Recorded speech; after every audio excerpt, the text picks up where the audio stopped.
اللہ الرحمن الرحیم وصلی اللہ علی النبی الکریم رب اشرح لی صدری ویسر لی امری واحلل عقدۃ من لسانی یفقہوا قولی۔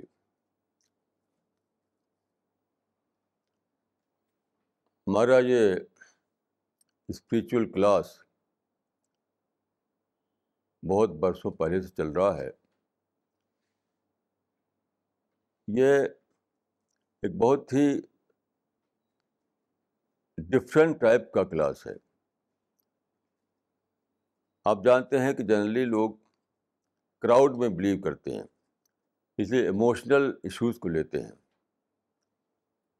جس سے ماسز کا مائنڈ ایڈریس ہو تو بہت جلد بھیڑ اکٹھا ہو جاتی ہے۔ میں کبھی بھی کوانٹٹی میں بلیو نہیں کرتا تھا، میں کوالٹی میں بلیو کرتا تھا۔ تو میں 83 میں دلی آیا تو تبھی سے میرا سول کنسرن یہ تھا کہ یہاں پر کوئی ایک فورم بنے انٹلیکچوئلس کا۔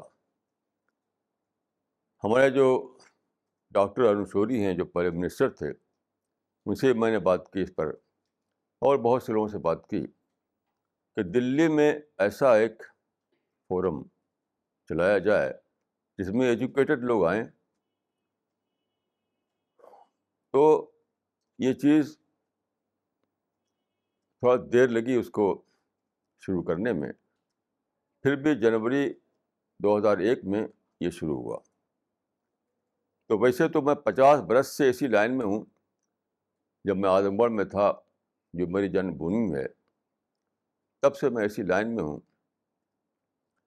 لیکن یہ جو کلاس، اس کو ہم کہتے ہیں اسپریچول کلاس، یہ یہاں پر جنوری 2001 سے شروع ہوئی۔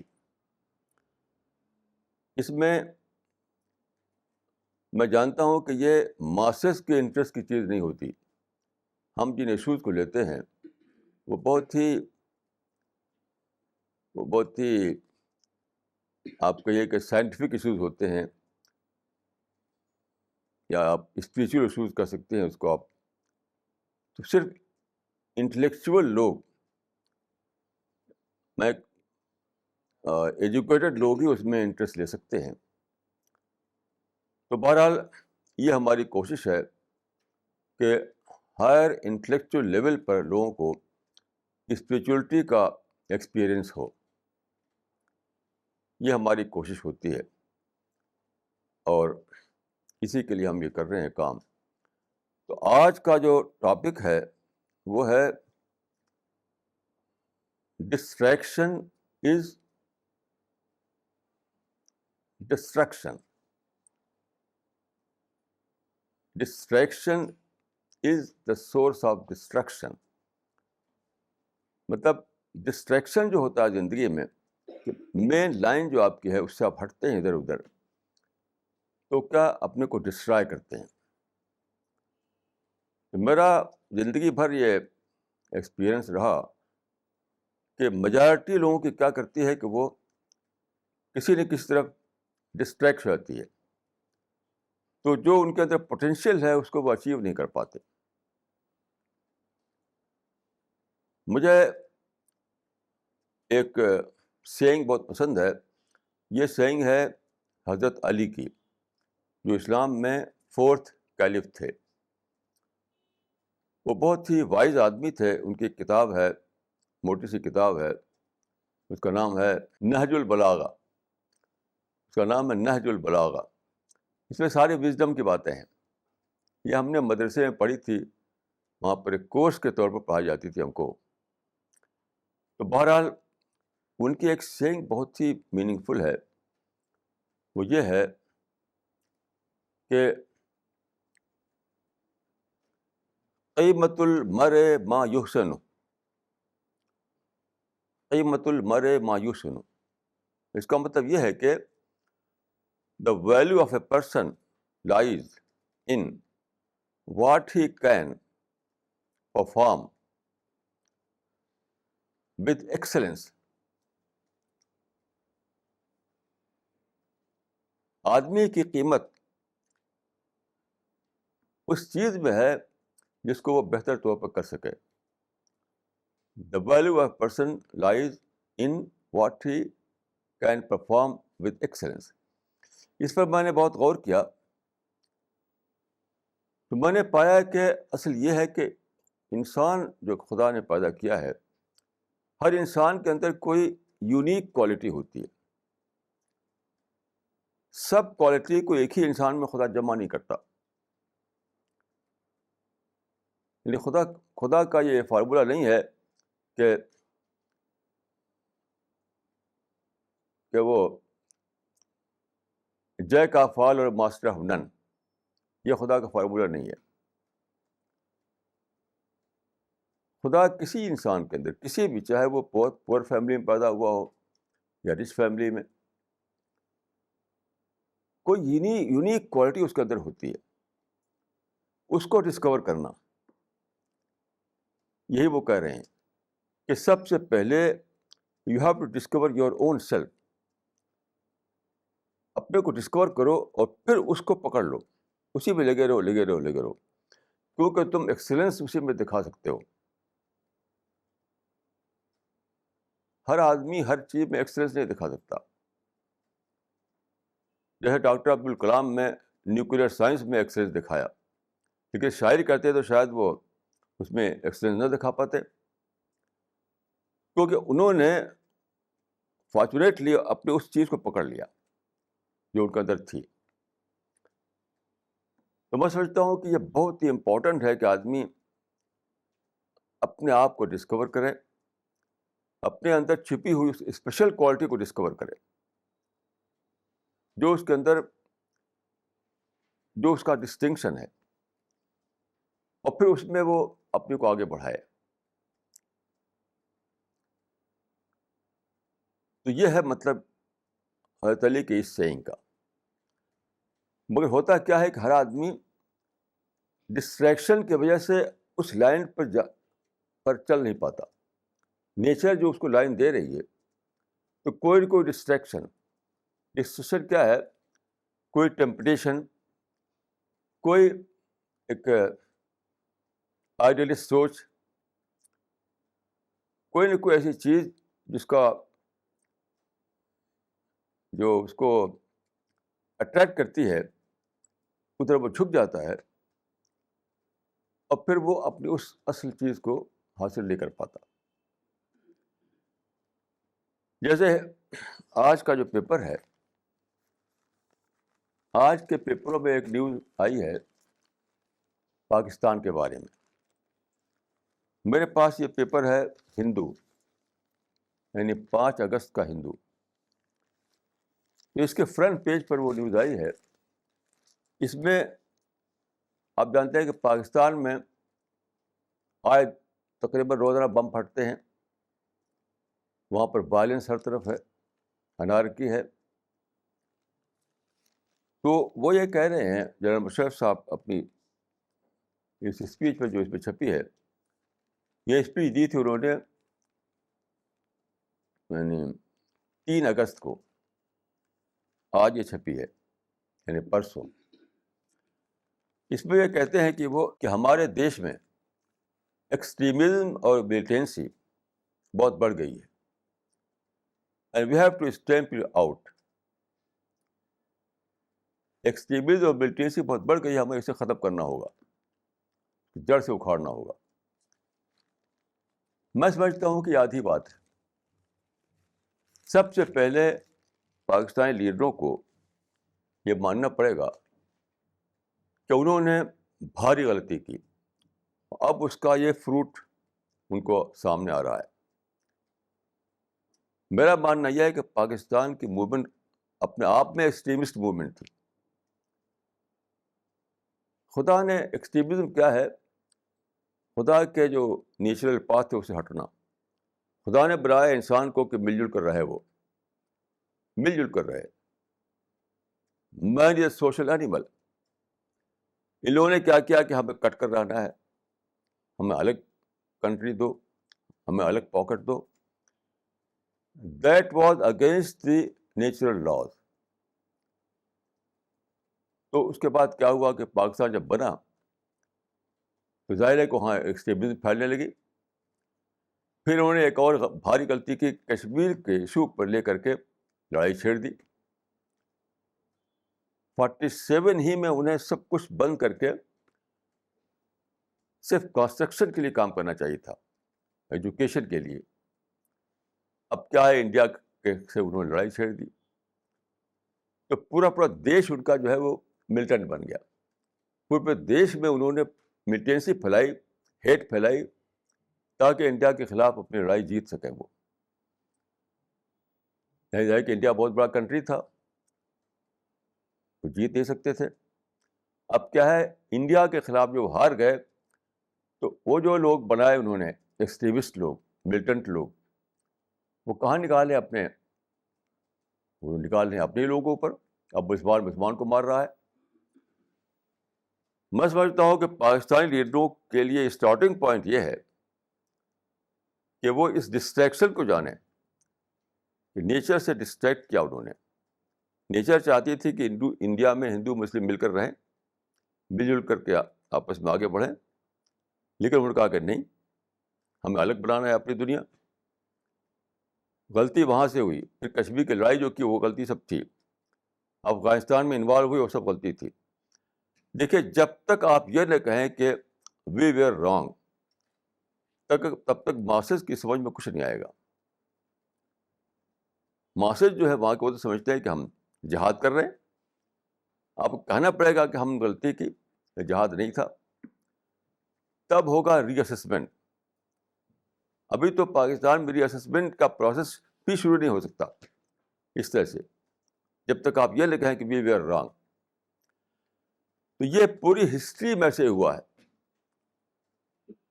میں آپ کو ایگزامپل دوں کہ اینشنٹ گریس میں, یعنی بیفور کرسچینٹی, 3 بہت بڑے مائنڈ پیدا ہوئے, سوکریٹیز, پلیٹو, ارسطاٹل.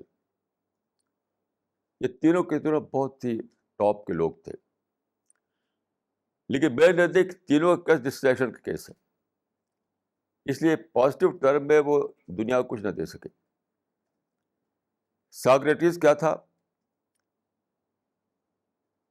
وہ اپنے وہاں کے جو نوجوان تھے, ان نوجوانوں کو وہاں کے گورنمنٹ کے خلاف ان کا مائنڈ بناتا تھا. وہ سمجھتا تھا کہ جو گورنمنٹ ہے وہ لیس دین آئیڈیل ہے, ہمیں اس کو آئیڈیل بنانا ہے. تو نوجوانوں میں اسے ریوولٹ کا مائنڈ بنایا. اب گورنمنٹ اس کو ٹالریٹ نہیں کر سکتی تھی. ظاہر ہے کہ گورنمنٹ نے اس کو مجبور کیا کہ وہ پوائزن لے کر اپنے آپ کو ختم کر لے. میں سمجھتا ہوں کہ سوکریٹیز کے لیے بیسٹ پالیسی کیا تھی, اسٹیٹس کوئزم, یعنی گورنمنٹ میں انٹرفیئر نہ کرتے ہوئے وہاں کے یوتھ کو ٹرین کرنا. اگر ایسا وہ کرتا تو بہت بڑی ہسٹری بنا سکتا تھا وہ. لیکن انٹرفیئرنس کی پالیسی جو بنائی اس نے گورنمنٹ کے ساتھ, یہ تھا ڈسٹریکشن, اور اس کا رزلٹ کچھ نہیں نکلا. اس کے بعد دیکھیے پلیٹو آتا ہے, جو اس کا ڈسائپل تھا.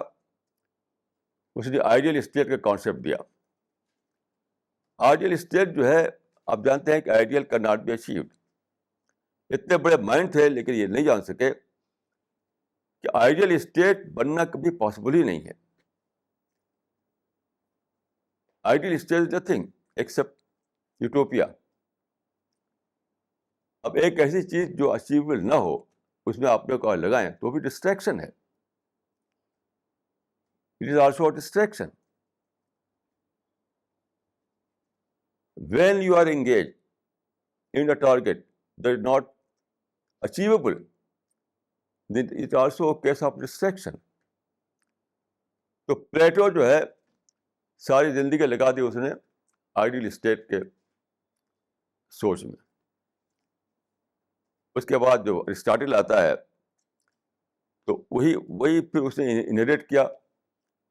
تو الیگزینڈر دا گریٹ جو تھا وہ بائی چانس اس کا ٹیوٹر بن گیا. وہ اب الیگزینڈر دا گریٹ کو اس نے اپنا بنایا, وہ اس کو میں ان کی سوچ یہ تھی کہ فلاسفر کنگ اگر ہمارے پاس ہو تو آئیڈیل اسٹیٹ بن جائے گی. تو ساری اس سے اپنی انرجی لگا دی الیگزینڈر پر. اور الیگزینڈر پھر آپ جانتے ہیں کہ وہ دوسرے راستے پہ چل پڑا. بجائے ایسے ایک آئیڈیل اسٹیٹ بنائے, اس نے اس وقت میں ایکسپینشن پہ چل پڑا, اپنی اسٹیٹ کو ایکسپینڈ کرنا, شاید دنیا کا راجہ بننا. تو نتیجہ کیا ہوا کہ دیکھیے یہ تینوں بڑے بڑے مائنڈ, آپ ان کو پڑھیے ان کے لائف کو, کہ ساکریٹیز بھی فرسٹریشن میں مرا, پلیٹو بھی فرسٹریشن میں مرا, اور ایرسٹاٹل بھی فرسٹریشن میں مرا. تینوں کے تینوں فرسٹریشن میں مرے. کیوں؟ انہوں نے ایک ایسا ٹارگٹ لیا جو اچیویبل نہیں تھا. اب اس کے دوسری مثال میں دیتا ہوں آپ کو, نیوٹن کی, گلیلیو کی اور کوپرنیکس کی. انہوں نے دنیا کو بہت بڑی چیز دی. نیوٹن نے اور گلیلیو نے اور کوپرنیکس نے دنیا کو بہت بڑی چیز دی. یعنی ماڈرن ایسٹرانومی دی ان کو, ایسٹرالوجی سے نکال کر, یعنی ہیومن ہسٹری کو انہوں نے ایسٹرالوجی سے نکالا اور ماڈرن ایسٹرانومی تک پہنچایا. یہ کتنا بڑا ان کا دین ہے, کتنا بڑا کنٹریبیوشن ہے.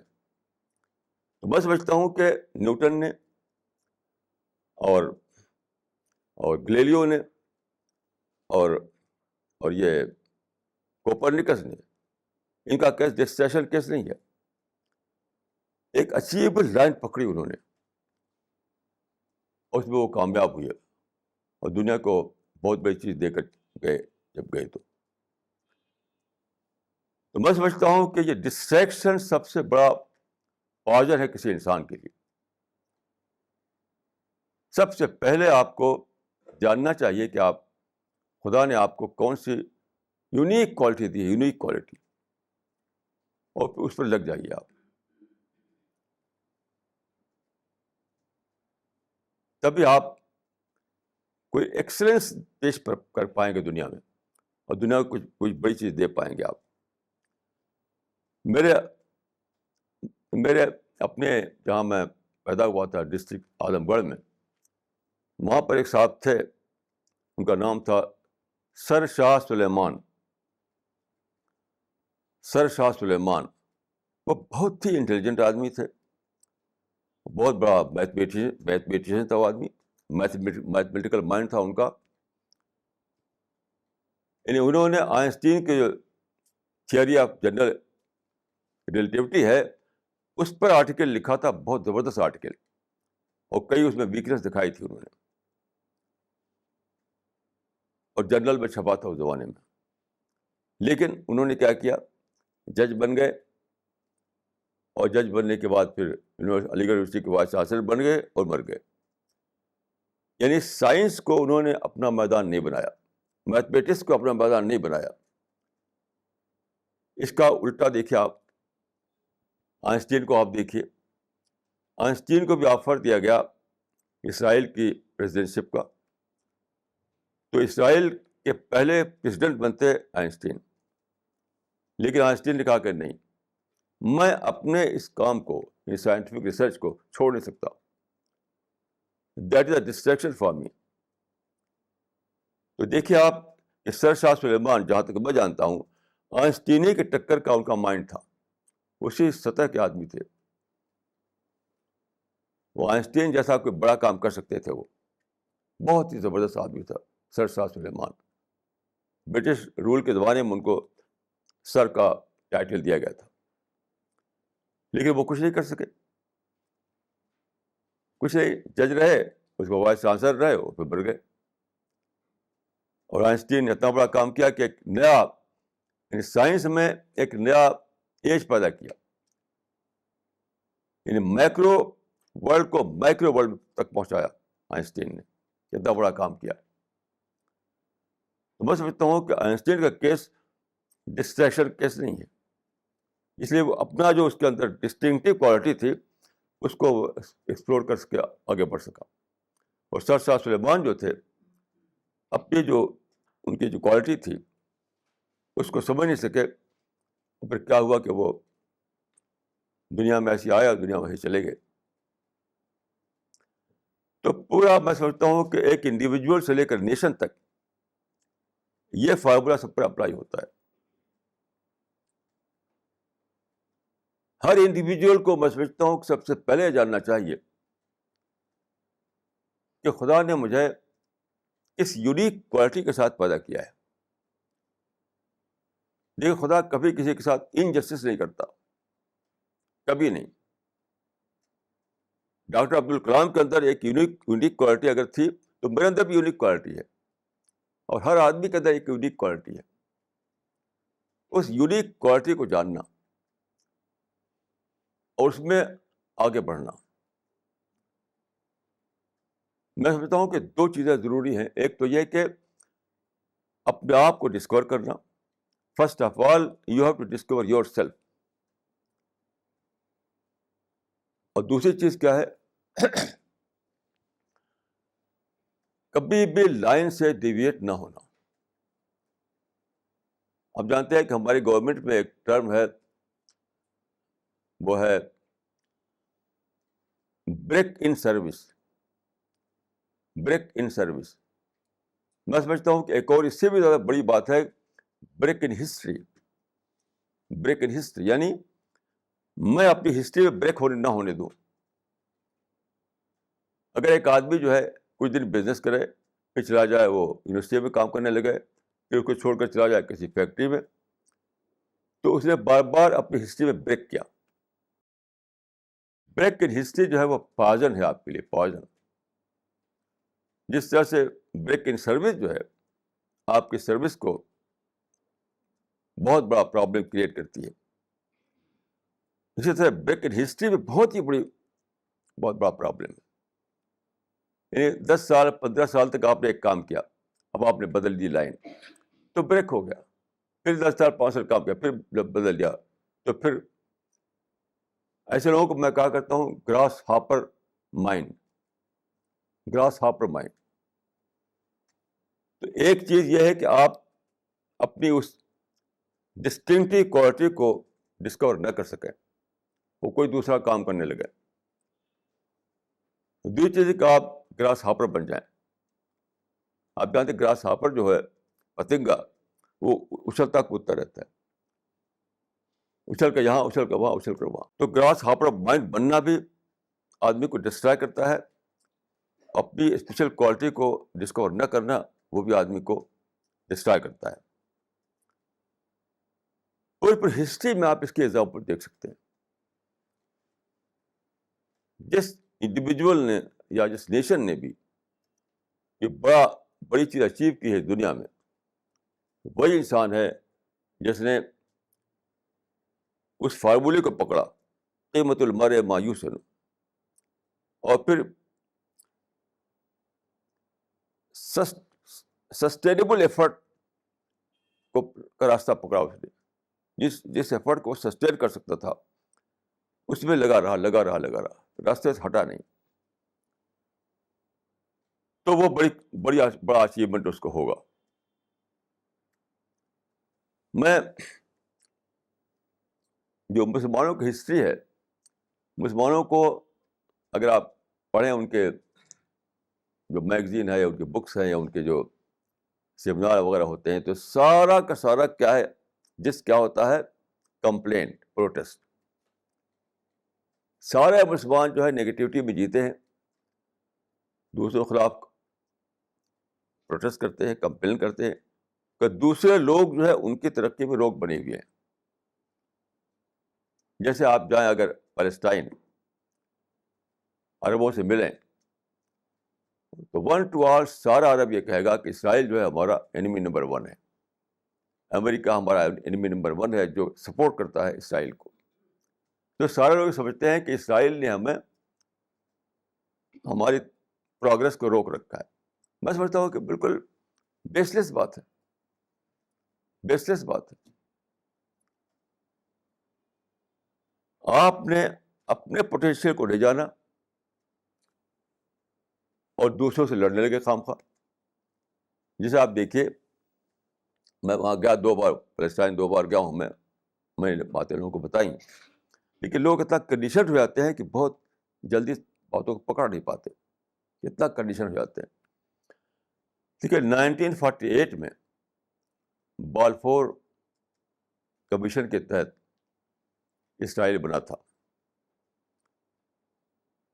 I can say that it was a boon for Arabs. Boon. B-O-O-N, boon for Arabs. کیسے؟ ماڈرن ایج میں عرب لوگ ماڈرن ایجوکیشن میں پیچھے ہو گئے تھے,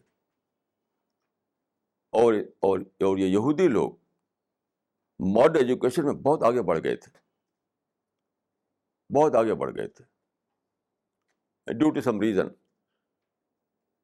تو ایک طرف عرب تھے جو بیکورڈ تھے ماڈرن ایجوکیشن میں, ماڈرن سائنس میں, دوسرے یہودی تھے جو ماڈرن ایجوکیشن بہت آگے بڑھ گئے. یہ تو انٹریکشن تھا. بالفور کمیشن نے جو کیا اس کو اگر پازیٹیو سینس میں لیتے, پازیٹیو سینس میں, تو کیا ہوتا کہ کنواں خود پیاسے کے پاس آ گیا. ہمیں ضرورت تھی کہ ہمیں ماڈرن ایجوکیشن ملے, ہم ماڈرن تھاٹ کو جانیں. تو وہ لوگ جو اس کے ایکسپرٹ ہیں وہ خود ہمارے کنٹری میں آ گئے, ان سے انٹریکٹ کرو. That was a time of interaction between old and modern. اگر یہ مائنڈ ہوتا عربوں میں تو کیا ہوتا؟ وہی ہوتا جو اس سے پہلے ہو چکا ہے. جب مسلمان زندہ تھے, جب مسلمانوں میں وہ تھے, یعنی آج کل کی طرح سے ڈکلائن نہیں ہوا تھا, تو بغداد, آپ جانتے ہیں کہ بغداد میں اور اسپین میں دونوں جگہ مسلمانوں نے بہت ترقی کی, بہت ترقی کی. لیکن کیسے ترقی ہوئی؟ آپ ان کی کتاب پڑھ لیجیے, فلپ کے ہٹی کی کتاب جو ہے موٹی سی, the history of the Arabs. سارے ماڈرن سادہ جو جوئش مائنڈ تھے اس کو انہوں نے ہائر کر لیا, کرسچن مائنڈ تھے اس کو بھی ہائر کر لیا انہوں نے. یعنی بغداد کا جو بیت الحکمت تھا وہاں سارے یہودی مائنڈ اور کرسچن مائنڈ کام کرتے تھے. یہی اسپین میں ہوا تھا. تو بغداد میں اور اسپین میں دونوں جگہ مسلم مائنڈ اور یہودی مائنڈ اور کرسچن مائنڈ مل کر کام کرتے تھے. That was a point of interaction. اس کی وجہ سے اتنا ترقی کر پایا مسلمان. اس تاریخ کو بہت سے لوگوں نے لکھا ہے, لیکن یہ ایک بہت اچھی کتاب ہے فلپ کے ہٹی کی, جو ایک لبنانی اسکالر ہے, دا history of the Arabs.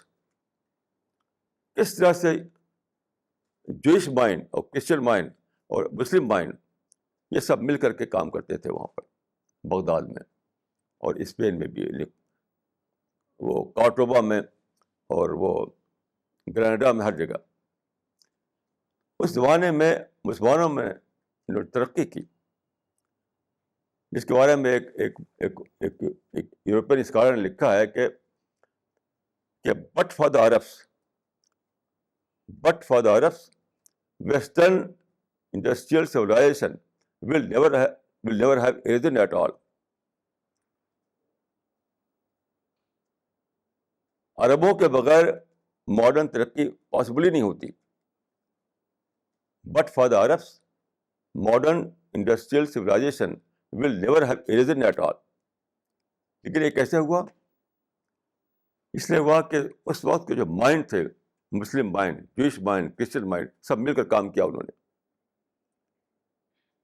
Baghdad میں بھی اور اسپین میں بھی, دونوں جگہ. اب کیا ہو گیا؟ اب وہ لوگوں کے اندر وہ حوصلہ نہیں, وہ شوق نہیں. اب کیا ہیٹ کرتے ہیں؟ اب ہیٹ کرتے ہیں کرسچن سے, ہیٹ کرتے ہیں یہودیوں سے. تب ہیٹ نہیں تھا. تب ٹاپ کے جوئش مائنڈ, ٹاپ کے کرسچن مائنڈ وہاں رہتے تھے, خوب آپس میں مل کر کام کرتے تھے. ہیٹ کا نام نشان نہیں تھا وہاں پر. بس تو اسی ہسٹری کو ریپیٹ کر سکتے تھے وہ پیلسٹائن میں.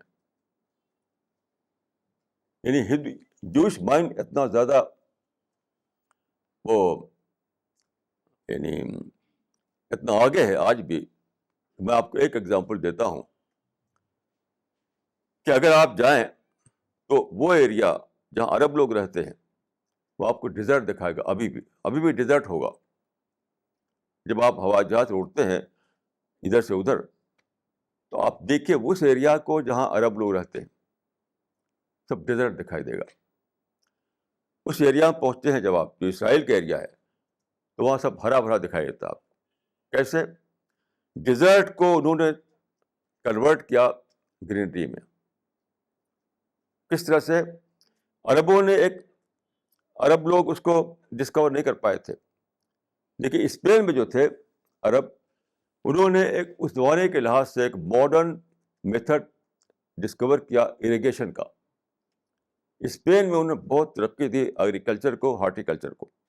اس وقت کے لحاظ سے ایک ماڈرن ٹیکنیک انہوں نے ڈسکور کی اریگیشن کی. اب کیا کیا یہودیوں نے کہ انہوں نے جس کو کہتے ہیں ڈرپ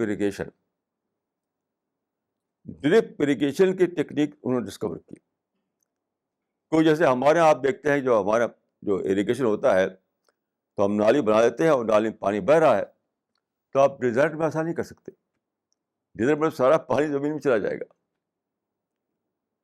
ڈیزرٹ میں آپ ایسا نہیں کر سکتے جیسے ہمارے یو پی میں, بہار میں, پنجاب میں ہوتا ہے, ہریانہ میں ہوتا ہے, ویسا نہیں کر سکتے آپ. اریگیشن سب ڈیزرٹ ہی ڈیزرٹ ہے, وہ سارے پانی کو سوکھ لے گا. تو انہوں نے ڈرپ اریگیشن کا طریقہ نکالا. یعنی ہسٹری میں پہلی بار, اس سے پہلے کبھی بھی دنیا میں ہسٹری میں ڈرپ اریگیشن نہیں استعمال کیا گیا تھا. کتنا زبردست مائنڈ ہے ان لوگوں کا. تو ڈرپ اریگیشن کے طریقے کو لے کر کے انہوں نے اپنے ایریا کو, وہاں آپ جائیں تو وہاں پر گرینری دکھائی دی آپ. وہاں پر ہارٹیکلچر کو بہت بڑھا دیا انہوں نے. ہر کسی کو پھل پیدا کرتے ہیں وہ, اور جو عرب ایریا ہے وہ سوکھا پڑا ہے. تو اگر یہ لوگ مل کر کام کرتے جیسے پہلے مل کر کام کیا تھا تو بہت زیادہ آگے بڑھ چکے ہوتے یہ لوگ. لیکن ہوا کیا دیکھیے, 1948 میں یہودی آتے ہیں پیلسٹائن میں. اس وقت وہاں ایک بہت بڑے لیڈر تھے پیلسٹائن میں, اس ایریا میں. یعنی وہ تھے, یہ تو تھے ازہر کے, اس ایریا کے. ان کا نام تھا حسن البنا. حسن البنا نے کیرو میں ایک بہت بڑا پروسیسن نکالا. کہا جاتا ہے اس میں 1,00,000 عرب لوگ شامل تھے. اور اس میں کیا نعرہ تھا, کیا سلوگن تھا, لبیک یا فلسطین, لبیک یا فلسطین. یعنی اے فلسطین, ہم آ رہے ہیں تمہارے لیے لڑنے کے لیے, تمہارے ساتھ لڑنے کے لیے ہم آ رہے ہیں. اس زمانے میں نعرہ تھا عربوں کا کہ سنرمی کو فی البحر, سنرمی کو فی البحر, ہم تم کو سمندر میں ڈھکیل دیں گے. یہ نعرہ تھا جمال عبد الناصر کا, یہ نعرہ تھا یاسر عرفات کا, یہ نعرہ تھا حسن البنا اور سید قطب کا. لیکن کیا ہوا, خود ہی سمندر میں چلے گئے. یہیں سے ڈسٹریکشن شروع ہوا. یعنی یہ تھا, اس کو میں کہوں گا پولیٹیکل ڈسٹریکشن. اس وقت انہوں نے چاہیے تھا کہ ہمیں اپنے بچوں کو ایجوکیٹ کرنا ہے, ہمیں ماڈرن انڈسٹری لگانا ہے, ہمیں بزنس کرنا ہے. لیکن بجائے اس کے کہ وہ کنسٹرکٹیو فیلڈ میں کوآپریشن کے سوچ کے ساتھ آگے بڑھتے, ٹکراؤ, یہودیوں کو مارو, یہودیوں کو نکالو. حالانکہ آپ دیکھیے بالفور نے جو پارٹیشن کیا تھا وہ پوری طرح عربوں کے فیور میں تھا. وہ کیونکہ اس وقت جو ہے 1/3 دیا تھا انہوں نے یہودیوں کو, 1/3, اور 2/3 جو تھا وہ دیا تھا عربوں کو. اور سارا اچھا ایریا جو ہے انکلوڈنگ یروشلم, پورا یروشلم جو ہے وہ دے دیا تھا عربوں کو. تو یہ ایڈوانٹیجس پوزیشن میں تھے یہ لوگ. 2/3 عربوں کے پاس, 1/3 اسرائیل کے پاس. میجارٹی اس عربوں کی تھی. پیلسٹائن میں میجارٹی عربوں کی تھی. تو وہیں سے اس کو میں کہتا ہوں کہ پولیٹیکل ڈسٹریکشن. یعنی حسن بنا نے اور وہ جو ایک وہاں پر بنی ایک پارٹی جو کہتے ہیں الاخوان المسلمون، انگلش میں کہتے ہیں مسلم بردرہڈ، ان لوگوں نے بس الجہاد و منہجنا، ان کا نعرہ تھا الجہاد و منہجنا، مطلب ہمیں لڑنا ہے، لڑ کر کے انہیں نکالنا ہے اپنا پر یہاں پر پیلسٹائن کو آکوپائی کرنا ہے، الجہاد و منہجنا. یہ تھا میرے لیے اس کو کہتے ہیں پولیٹیکل ڈسٹریکشن. یہی کاشمیر میں ہوا. اب آج کل کاشمیر کیا ہے، بالکل تباہ ہو گیا ہے. یعنی ان کو جو میں سمجھتا ہوں کہ یہ خدا کی نعمت تھی ان کے لیے کہ وہ انڈیا سے جڑ گئے تھے. وہ انڈیا بہت بڑا کنٹری ہے، یہاں پر ایجوکیشن ہے. آپ جانتے ہیں کہ اس وقت پوری دنیا میں انڈیا جو ہے ایجوکیشن کے اعتبار سے نمبر 3 پر ہے. انگلش ایجوکیشن، انگلش میں نمبر 1 پر امریکہ ہے، نمبر 2 پر برٹن ہے، نمبر 3 پہ انڈیا ہے. روس کا جو وہ آیا تھا پریزیڈنٹ، اس نے انڈیا میں تقریر کی تو کہا کہ ہم کو آپ کی انگریزی چاہیے. اتنا بڑا کنٹری ملا ان کو جس کے اندر اتنی ترقیاں ہو چکی تھی، جتنی ایجوکیشن آ چکی تھی. تو کشمیریوں کو سمجھنا چاہیے تھا یہ تو بون ہے ہمارے لیے، ایک خدا گفٹ ہے ہمارے لیے. انڈیا سے جڑ کر کے ہم ترقی کر سکتے ہیں زیادہ، پاکستان سے جڑ کر ہم زیادہ ترقی نہیں کر سکتے، کیونکہ انڈیا سے جڑ کر ہم زیادہ ترقی کر سکتے ہیں. انڈیا میں ریسورسز ہیں، انڈیا میں بڑے بڑے مائنڈ ہیں، انڈیا میں ایجوکیشن ہے، انڈیا میں انگلش ہے، انڈسٹری ہے. تو جڑ جاؤ انڈیا سے. آپ جانتے ہیں کاشمیر میں شال بنتی ہے. کاشمیر میں سب سے بڑا بزنس ہے وہ شال کا ہے، سب سے بڑا بزنس. اور شال بکتا کہاں ہے؟ شال کی ساری مارکیٹ انڈیا میں ہے. شال نہ پاکستان میں بکتا ہے، نہ عرب میں بکتا ہے، کہیں بھی نہیں، نہ ایران میں بکتا ہے. کشمیری لوگ بناتے ہیں شال اور مارکیٹ اس کا ہے انڈیا، اور اسی انڈیا سے لڑنے لگے. کتنی بڑی اسٹیپڈ پالیٹکس تھی. That was a grave distraction, that was a grave distraction. کہ انڈیا سے جڑتے، خوب پڑھتے یہاں کی یونیورسٹیوں میں، خوب یہاں پر انڈسٹری لگاتے. یعنی پورا انڈیا ان کا تھا، پورا انڈیا ان کا تھا. ابھی تک تو صرف شال بیچ رہے تھے انڈیا میں، اب اور کیا کرتے. یعنی کچھ نہیں تو جو ٹورزم تھا، ٹورزم وہی ان کے لیے بہت بڑا سورس تھا. انڈیا کے لوگ ٹوٹ کر جاتے تھے کشمیر. آپ جانتے ہیں جب ملٹنسی ہوئی تو کیا ہوا؟ ٹورزم بہت گھٹ گئی. جو انڈیا کے لوگ کشمیر کا ایک وہ تھا، اگر اگر اگر فردوس بر روئے زمین است، ہمین است و ہمین است و ہمین است، سمجھ کشمیر تو جنت نظیر ہے، کشمیر تو پیراڈائز ہے. تو سارا انڈیا جانا چاہتا تھا کشمیر. بہت ٹورزم تھا پہلے. اب کیا ہے، اب جو اتنا ملٹنسی چلی تو وہ ٹورزم جو ہے ادھر ادھر بکھر گیا. اب دوسرے ہل اسٹیشن جانے لگے. اب کشمیر بہت کم لوگ جاتے ہیں. ایک مرتبہ میں ایک کشمیری سے میں نے پوچھا تو اس نے کہا کہ صاحب پہلے، اب میں فرق میں نے پوچھا تو اس نے کہا کہ پہلے یہ حال تھا کہ اگر ہم پتھر لے کر بیٹھ جاتے تھے روڈ پر تو پتھر بھی بکتا تھا. اب تو ہمارے سیب کو بھی کوئی خریدتا نہیں، کیونکہ سیب کو خریدنے کے لیے کیا ہے، ٹرک پہ لادا جائے گا، ٹرک وہاں سے چل کر کہیں پہنچے گا بڑے شہر میں، جیسے دلی میں آئے گا، اور بیچ میں ملٹن کھڑے ہوئے ہیں بم مارنے کے لیے. تو اس نے کہا کہ ہمارا پتھر بھی بکتا تھا اور اب سیب بھی نہیں، سیب کا مارکیٹ بھی نہیں رہا ہمارے لیے. اب جانتے ہیں کہ انڈیا کے مارکیٹ میں کشمیر کے سیب زیادہ بکتے ہیں، ایک کلو وغیرہ کے سیب، ہماچل کے سیب. کتنا بڑا نقصان ہوا. یہ تھا distraction.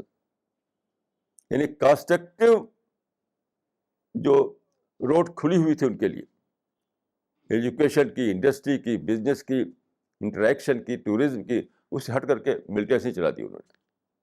That was a grave distraction.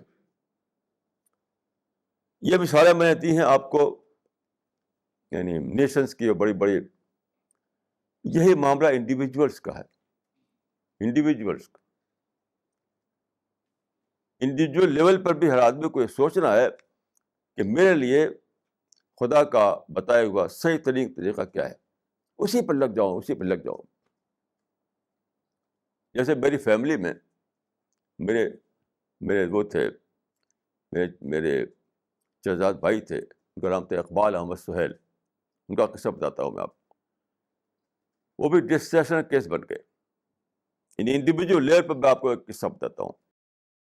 Individual level, انہوں نے علی گڑھ میں MA LLB کیا تھا. وہ علی گڑھ یونیورسٹی میں جو پہلا بیچ تھا MA کا, اس میں سے ایک وہ تھے. ڈاکٹر ذاکر حسین کے ساتھی تھے وہ علی گڑھ میں. اتنا انٹیلیجنٹ آدمی تھا, اتنا انٹیلیجنٹ آدمی تھا کہ ایک بار جب ان کا جو وہ گیا, ان کی جو ایگزامینیشن میں جو کاپی ہوتی ہے پھر لکھتے ہیں, کیا کہتے ہیں اس کو, تو جو ایگزامینر تھا اسے لکھ کر لوٹا دیا کہ the examinee is better than the examiner. اس نے کچھ اس میں نمبر ہی نہیں دیا اس نے. اس وقت کی بات ہے. دا examinee is better than the examiner. پھر وہاں پر جب علی گڑھ میں یہ تھے تو خواجہ قمر الدین ایک تھے جو برٹن میں رہتے تھے اور دعوت کا کام کرتے تھے. وہ وہاں آئے تو وہاں کا جو اسٹیچی ہال ہے اس میں ایک فنکشن ہوا. تو خواجہ قمر الدین بہت زبردست آریٹر تھے, بہت اچھے اسپیکر تھے. وہ تقریر کی انہوں نے, اور تقریر کا کیا تھا, ایک انوکھا سا سبجیکٹ تھا, عربی السنہ ہے. عربی السنہ ہے, یعنی عربی زبان جو ہے ساری زبانوں کی مدر آف دا لینگویجز ہے. میں اس کو نہیں مانتا, لیکن بہرحال یہ تھا وہاں پر سبجیکٹ کہ عربی السنہ ہے. Arabic is the mother of all languages. اس میں بولے وہ, جب وہ بول چکے تو لڑکوں نے, اقبال سہیل صاحب جو اس وقت اسٹوڈنٹ تھے وہاں پر, تو ایک جوک کے طور پر وہ کھڑا کر دیا, اس سے کھینچ کے لے گئے. وہ چاہت سمجھتے تھے کہ کچھ الٹی سیدھی بولیں گے یہ, اور وہاں تالیاں بج جائیں گی اور بیوقوف بن جائیں گے یہ. تو میں جوک کے طور پر ان کو اسٹیج پہ کھڑا کر دیا, اقبال سہیل صاحب کو. وہ شبلی نعمانی کے شاگرد تھے اور بہت بہت پڑھا تھا انہوں نے, یعنی اردو, عربک, انگلش, کئی لینگویج بہت اچھی جانتے تھے وہ. تو خیر وہاں کھڑے ہوئے وہ, اب اسی سبجیکٹ پہ پھر سے بولنا شروع کیا انہوں نے, اور نئے نئے پوائنٹ اور نئے نئے آسپیکٹ, نئے نئے ایگزامپل. اب بالکل ایک جو وہاں پر آڈینس تھا, آڈینس بالکل ایک یعنی پن ڈراپ سائلنس کے ساتھ سنا ان لوگوں نے. جب ان کی اسپیچ ختم ہوئی تو خواجہ قمر الدین اٹھے, انہوں نے ان کو ایمبریس کیا اور کہا کہ تمہارا جیسا آدمی اگر مل جائے اپنے ساتھ کام کرنے کے لیے تو میں یورپ کی سب سے اونچی چوٹی پر اپنا جھنڈا لہرا دوں. لیکن آپ جانتے ہیں کیا ہوا اقبال سہیل کا, وہ شاعری کرتے تھے بس, اور ڈسٹرکٹ کورٹ میں وکالت کرتے تھے, اسی میں مر گئے وہ. کوئی بڑا کام نہیں کر سکے. میں نے ایک بار ان سے کہا کہ آپ شاعری واری کیوں کرتے ہیں, اس کو چھوڑیے, کوئی اور کام کیجیے, کوئی ریسرچ کیجیے, کوئی آپ اتنی ساری لینگویجز جانتے ہیں, آپ اتنے ذہن آپ کے پاس ہے. تو انہوں نے کہا کہ میرے پاس اس کو پڑھنا پڑے گا. مطلب ان کی زندگی ایسی بن گئی کہ پڑھنا, اسٹڈی کرنا, ریسرچ کرنا یہ ان کو بھاتا نہیں تھا. ان کی وکالت بھی کیا تھی, وکالت بھی تھی کہ مرتبہ وہاں بھی شاعری کرتے تھے وہ. تو ان کے پاس کافی لینڈ تھی, یعنی اینسسٹرل لینڈ, تو اس سے ان کا کام چلتا تھا. تو ایک مرتبہ ایک کیس میں آئے, وہ سول کورٹ میں ایک کیس تھا, کوئی لینڈ وغیرہ کا قصہ تھا. تو جو اپوزٹ پارٹی تھی اس کے وکیل تھے, ان کا نام تھا عبد الباقی. اس وکیل کا نام. تو یہ کھڑے ہوئے تو جج کے سامنے, تو انہوں نے کہا کہ سر آپ دیکھیے ان کا نام ہے عبد الباقی, اسی سے پروو ہوتا ہے کہ ان کے اوپر ہمارا باقی ہے. ان کا نام باقی ہے تو اسی سے پروو ہو گیا کہ ہمارا ان کے اوپر باقی ہے. تو جج نے کہا مسٹر سہیل یہ کوئی مشاعرہ نہیں ہے, یہ کورٹ ہے. یہ سب کرتے رہے وہ, یہ سب کرتے رہے وہ. بلکہ اتنا بڑا ٹیلنٹ تھا ان کے پاس, اتنا بڑا مائنڈ تھا ان کے پاس, لیکن وہی ڈسٹریکشن کہ سستی زندگی, ہلکی پھلکی زندگی. اب میں نے دیکھا ان کو کچن میں بیٹھ کر کے وہ ساگ سبزی کاٹتے رہتے تھے, کچن میں بیٹھ کے سبزی کاٹتے رہتے تھے. اس کو میں کہوں کہ چیپ ٹیسٹ, چیپ انٹرٹینمنٹ, اس چھوٹی چیزوں میں کہ مشاعرہ ہو رہا ہے, ساگ کاٹ رہے ہیں, اور اسی قسم کی چیزوں میں. ایک صاحب تھے بیچارے, وہ کالے تھے, ان کا رنگ کالا تھا. ایک بار پان کھا کے آئے, وہ اس میں لال ہو گیا تھا. چہرہ تو کالا تھا, پان کی وجہ سے یہ لال ہو گیا تھا.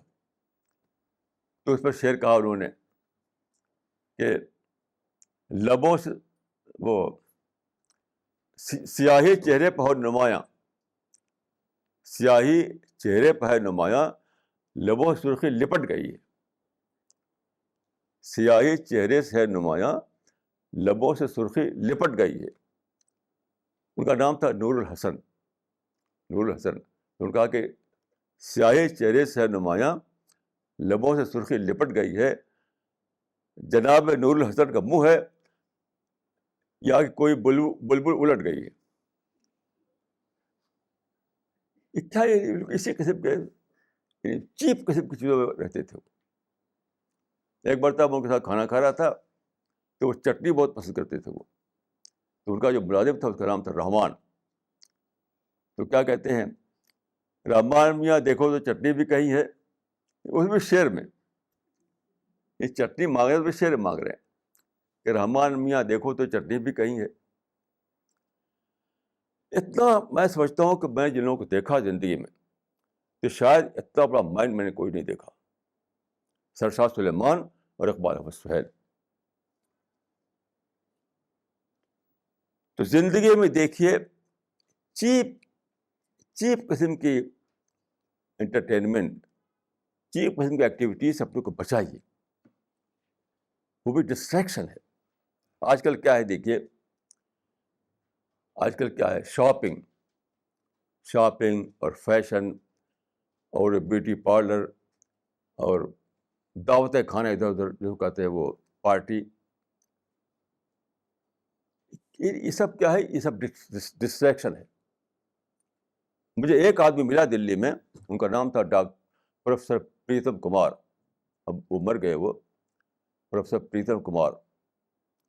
دلی میں سے ملاقات ہوئی تھی, ہم لوگ کئی لوگ بیٹھے ہوئے تھے. تو انہوں نے کہا کہ میں ٹی وی نہیں دیکھتا. اور وہ سب پڑھے لکھے لوگ تھے وہاں پر. انہوں نے کہا کہ میں ٹی وی نہیں دیکھتا. اب لوگوں کو کہا بھائی آدمی کیسا آدمی ہے کہ ٹی وی نہیں دیکھتا ہے آدمی. تو انہوں نے کہا کہ ٹی وی میں نہیں دیکھتا کیونکہ اس میں ڈسٹریکشن بہت ہوتا ہے. ڈسٹریکشن, ہر وقت ایک ایڈورٹیزمنٹ, ہر وقت ایک بریک.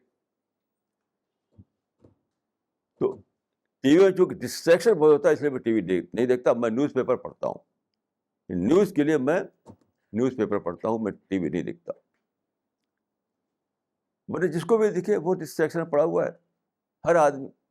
وہ ایک آدمی مجھے ملا, کچھ اور بھی لوگ ہوں گے جن کو میں نہیں جانتا, لیکن چیپ پاپولرٹی, چیپ ٹیسٹ اور ایسے ٹارگیٹ جو اچیو نہ ہو سکتا اس کے پیچھے دوڑنا, یہ سب کا کیس ہے. بہت ہی ریئر ایسے لوگ ہیں جن کو اپنی اس کوالٹی کو ڈسکور کر کے اسی اپنے کو لگائیں, اسی میں لگائیں اور پھر اسی پہ لگے رہیں. بریک ہسٹری کا کیس نہ بنے وہ بھی زندگی میں. تو میں اپنے تجربے سے, اپنے ایکسپیرئنس سے یہ سمجھا ہوں کہ ہر آدمی کے اندر بہت زیادہ پوٹینشیل ہے. آپ جانتے ہیں کہ یہ جو مائنڈ ہمارا ہے، ایک انڈیویجول مائنڈ میں بلین پارٹیکل ہوتے ہیں، یعنی 100 بلین سے بھی زیادہ پارٹیکل ہوتے ہیں. یہ سب کیا ہے؟ یہ سب اس میں نالج بھری ہوئی ہے، وزڈم بھری ہوئی ہے. بہت زیادہ پوٹینشیل ہے ہر ایک انڈیویجول مائنڈ میں. ہمیں کیا کرنا ہے؟ اسی کو انفولڈ کرنا ہے. اپنے مائنڈ کے پوٹینشیل کو انفولڈ کرنا ہے، یہی ہمارا کام ہے. جو انفولڈ کرتا ہے وہی نیوٹن اور آئنسٹین بنتا ہے. جو انفولڈ نہیں کرتا وہ بس ایسے ہی جیتا، ایسے بڑھ جاتا ہے کیڑے مکوڑوں کی طریقے سے. یہاں میں آپ کو قرآن مجید کا ایک ریفرنس دینا چاہوں گا. آپ جانتے ہیں کہ پہلا انسان آدم تھا، بائبل میں بھی اور قرآن میں بھی. یہ قصہ دونوں میں ہے. تو خدا نے جب پہلے انسان کو بنایا، جس کو ہم آدم کہتے ہیں، اور ان کی بیوی بنائی، اس کو ایو کہتے ہیں، تو خدا نے ان کو پیراڈائز میں بسایا. بائبل میں بھی یہ قصہ ہے اور قرآن میں بھی یہ قصہ ہے. تو خدا نے کہا کہ یہ پیراڈائز ہے، اس میں ساری چیزیں تمہارے لیے ہیں، سارے کمفرٹ ہیں، سارے سکھ ہیں، سارے چین ہیں، تمہارے پروگرس اور ڈیولپمنٹ کے لیے سارے سامان یہاں پر، سارے سادھن ہیں. تو خدا نے صرف ایک ریسٹرکشن لگائی، ایک. وہ کیا؟ اس کے اندر ایک تھا فاربڈن ٹری، جس کو کہتے ہیں شجر ممنوع، فاربڈن ٹری. تو خدا نے کہا کہ ولا تقربا هذه الشجرة فتكونا من الظالمین. Don't approach to this tree. اس ٹری کے پاس نہ جاؤ، اس کا پھل نہ کھاؤ. ایک ہی انسٹرکشن دیا گیا ان کو، اور کوئی انسٹرکشن نہیں. تو انہوں نے کھا لیا، اور کھا لیا تو پھر جنت سے نکال دیے گئے. میں سمجھتا ہوں کہ خدا نے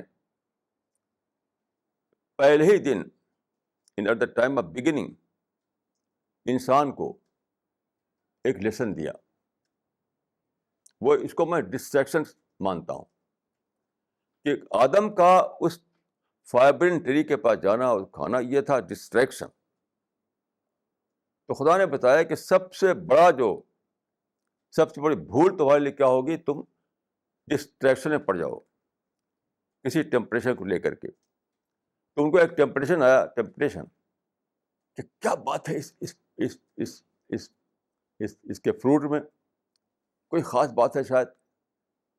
اس ٹیمپٹیشن کو وہ ریسسٹ نہ کر سکے اور جا کر اس کو کھا لیا. تو پھر کیا ہوا کہ پھر وہ وہاں سے نکلنا پڑا انہیں. تو پہلے دن at outset of the human history خدا نے یہ سبق دیا انسان کو کہ تمہارا جو پوٹینشیل ہے اس کو انفولڈ کرو. اسی میں ساری پروگرس تمہارے لیے، سارا ڈیولپمنٹ تمہارے لیے اسی میں ہے. جو قرآن میں یہ بھی ہے، خدا نے انسان کے اندر سارا گیان رکھ دیا. علم آدم الاسماء کلھا، علم آدم الاسماء کلھا. سارا گیان، سارا وزڈم، سارا نالج سب بھر دیا مائنڈ کے اندر. یہ بھی قرآن میں لکھا ہوا ہے. تو آلریڈی ہم جب پیدا ہوتے ہیں تو سارا گیان لے کر پیدا ہوتے ہیں، سارا وزڈم لے کر پیدا ہوتے ہیں، ساری نالج لے کر پیدا ہوتے ہیں. اب کیا کام ہے؟ اس کو انفولڈ کرنا، یعنی انکانشیس مائنڈ کو کانشیس مائنڈ بنانا. انکانشیس مائنڈ میں سب چیز موجود ہے، اب صرف کیا ہے اس کو کانشیس مائنڈ میں لاؤ. اسی کو میں کہتا ہوں انفولڈ کرنا. The only task before us is to unfold our own mind. This is the only task ahead. ہمارا ایک ہی ٹاسک ہے، ایک ہی مشن ہے، ایک ہی ٹارگیٹ ہے کسی بھی انسان کا، کہ خدا کے دیے ہوئے مائنڈ کو انفولڈ کرے. وہ انفولڈ کا جو پروسیس ہے انفولڈنگ کے پروسیس میں جو رکاوٹ بنتی ہے، آبسٹیکل بنتی ہے، وہ ہے ڈسٹریکشن. ہمارے اندر ٹیمپریشن آتا ہے، لسٹ آتا ہے، اینگر آتا ہے، طرح طرح کے سینٹیمنٹ بھڑکتے ہیں ہمارے اندر، طرح طرح کے ایموشنز بھڑکتے ہیں ہمارے اندر. وہی ڈسٹریکشن کی طرف لے آتے ہیں، وہی لے آتے ہیں ادھر. کبھی ایک اینگر میں پڑھ کر کے ہم ریونج میں پڑ جاتے ہیں، اور بس مارنا کاٹنا ہی مقصد ہوتا ہے ہمارا. اس کی بہت ہی اچھی مثال ہے افغانستان. نپولین نے کہا تھا کہ مجھے 1,00,000 افغانی مل جائیں، 1,00,000، تو میں ساری دنیا کو کانکر کر سکتا ہوں. اتنا زیادہ پوٹینشیل ہے افغانیوں میں. میں بھی ایک افغانی ہوں، لیکن مجھے لڑنے بڑنے سے کوئی دلچسپی نہیں ہے.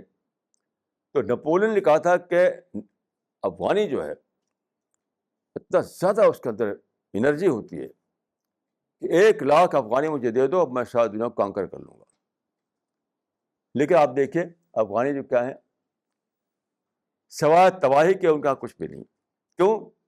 ڈسٹریکشن. ڈسٹریکشن کس بات کا؟ ان کا کلچر جو ہے ریونج پر بیس کرتا ہے، ریونج. میں گیا افغانستان، میں جب جاتا ہوں تو میں انٹریکشن بہت کرتا ہوں. تو ایک لڑکے سے میں ملا، تو اس سے بات چیت کیا میں نے. تو اس نے کہا کہ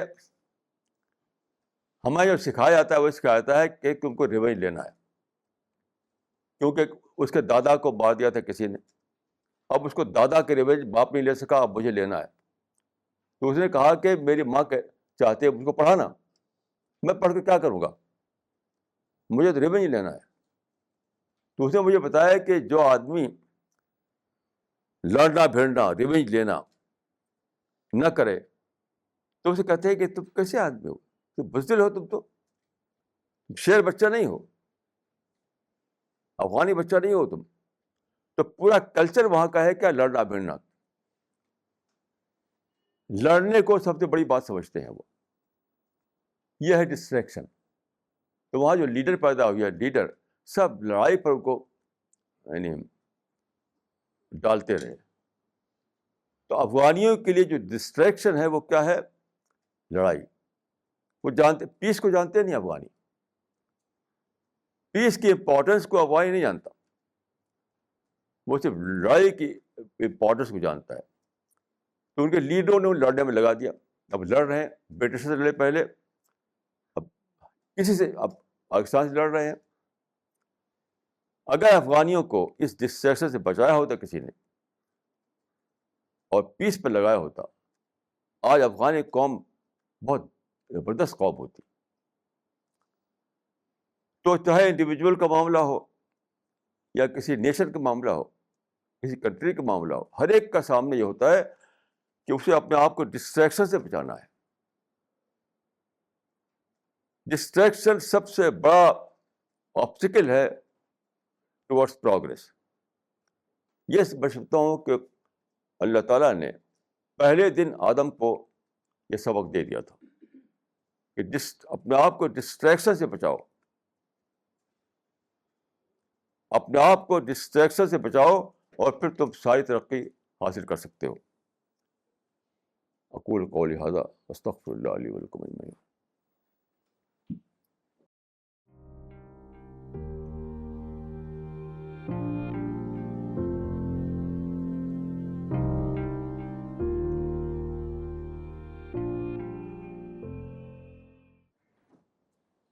This question is from Aisha.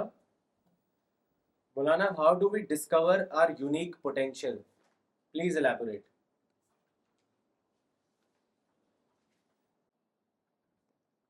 سب سے مشکل کوشچن پہلے ہو گیا. سب سے جو ڈفیکلٹ کوشچن ہے وہی پہلے کر دیا آپ نے.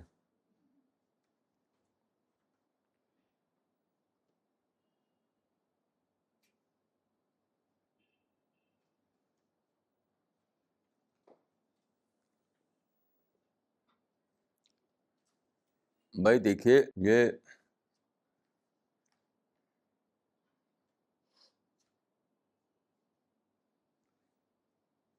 ریڈرز ڈائجسٹ میں نے ایک آرٹیکل پڑھا تھا، اس کا کیپشن تھا obey that impulse, obey that impulse.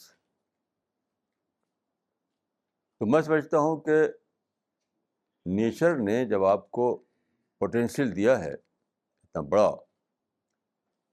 تو نیچر ہی آپ کو گائیڈ بھی کرتی ہے.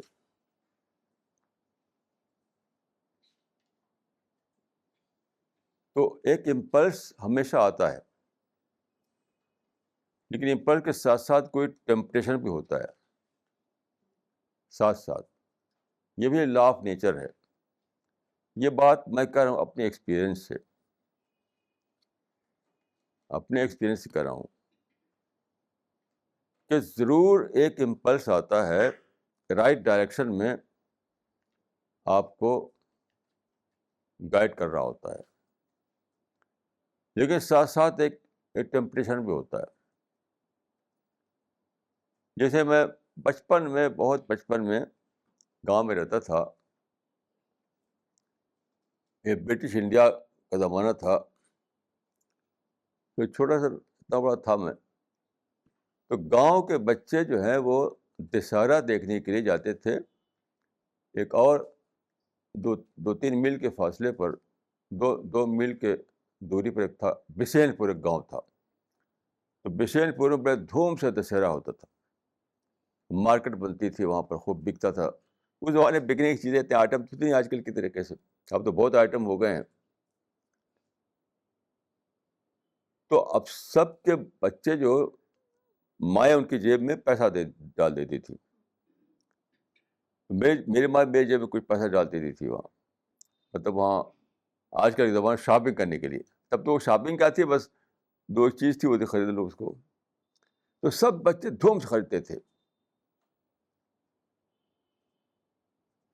تو ظاہر ہے کہ مجھے بھی آتا تھا کہ میں بھی خریدوں، میں بھی یہ چیز لوں. لیکن ساتھ ساتھ ایک اور امپلس میرے مائنڈ میں آتا تھا، کیونکہ میں پہلے ایک تھنکنگ مائنڈ میں اندر شروع سے ہے، سوچنا سوچنا سوچنا. تو ہر بات کو سوچ کر اس کی ڈیپ میں جانا. اب میرا مائنڈ تو لگا ہوا اس میں ڈیپ میں جانے کی طرف. اب بچے جو خوب خرید رہے ہیں، خوش ہو رہے ہیں. تو یہ بائی نیچر تھا میرے اندر، اس وقت سمجھ نہیں تھی میرے اندر، لیکن میں پھر بھی امپلس کی طرف جاتا تھا، میں ٹیمپٹیشن کی طرف نہیں جاتا تھا میں. اسی لیے مجھے یاد ہے کہ ہر سال جاتا تھا میں، لیکن میں جو پیسہ میری ماں دیتی تھی جیب میں، پورا کا پورا لوٹا جاتا تھا، پورا کا پورا انہیں دے دیتا. کبھی میں نے وہاں پر کچھ چیز خریدی نہیں، کوئی شاپنگ نہیں کیا میں. تو دیکھیں اس وقت میں سوچتا ہوں تو مجھے یاد آتا ہے، ایک طرف یہ شوق کہ بچے خریدیں تو ہم بھی خریدیں،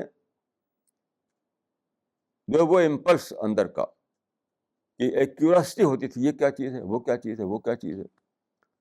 تو میں اس کیوراسٹی کو فالو کرتا تھا، اس ٹیمپریشن کو کل کر دیتا تھا. یہ بائی نیچر تھا میرے اندر اس وقت. تو میں سمجھتا ہوں کہ یہ ہر ایک کا معاملہ ہے.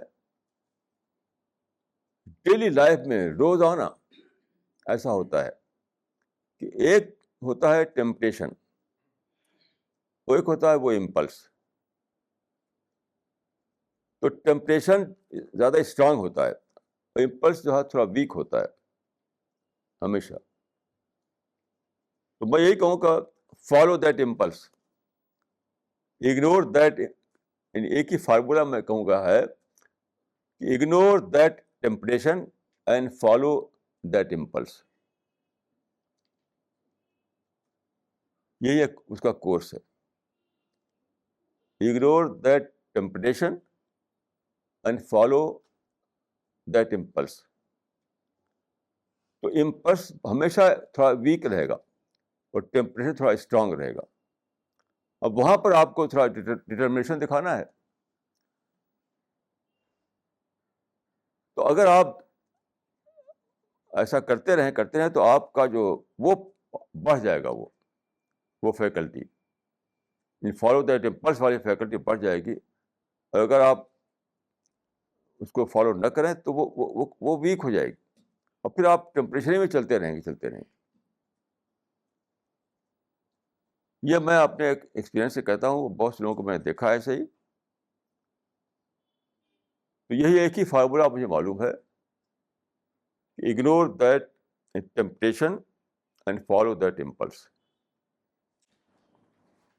This question is from Shah Imran Hassan. Maulana, why mostly madrasa-based Muslims hate non-Muslims? How can we finish this bad situation? میں نے سمجھا کہ مدرسے کی بات ہے, یہ سب کی بات ہے, سارے مسلمانوں کی بات ہے.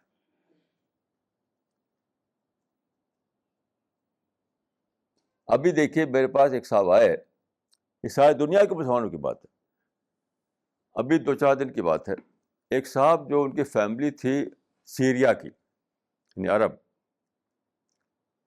تو وہ ان کے والدین جو تھے, پیرنٹ جو تھے, سیریا چھوڑ کے گئے ٹرکی, مائگریٹ کیا انہوں نے. پھر ٹرکی سے پھر مائگریٹ کر کے وہ آسٹریلیا گئے. اب وہ آسٹریلیا میں رہتے ہیں. تو آپ دیکھیے کہ وہ کہتے کیا ہیں. مجھ سے ملے تو بات چیت کرتے کرتے انہوں نے کہا کہ میں گیا تھا آگرہ اور میں نے تاج محل دیکھا. تو کہتے ہیں کہ تاج محل دیکھ کر بہت سیڈ ہو گیا میں, بہت اندر سے مجھے دکھ ہوا. اب میں بڑا حیران ہوا کہ تاج محل دیکھ کیوں دکھ ان کو ہوا. تو کیا کہتے ہیں, اس کو بنایا مسلمانوں نے, اب ہندو جو ہے اس کو استعمال کر رہے ہیں, اس سے فائدہ اٹھا رہے ہیں. یہ ہیٹ جو ہے سارے بسا ہوا ہے. کیوں؟ میں کیا سوچتا ہوں, میں تو یہ سوچتا ہوں کہ انڈیا میں آپ جانتے ہیں شاہ جہاں نے بنایا تھا, تو میں کہوں گا کہ انڈیا میں یہ مغل جو تھے باہر سے آئے, وہ انڈیا میں انٹروڈر تھے. وہ میں ان کو دل سے مانتا ہوں کہ وہ انٹروڈر تھے. وہ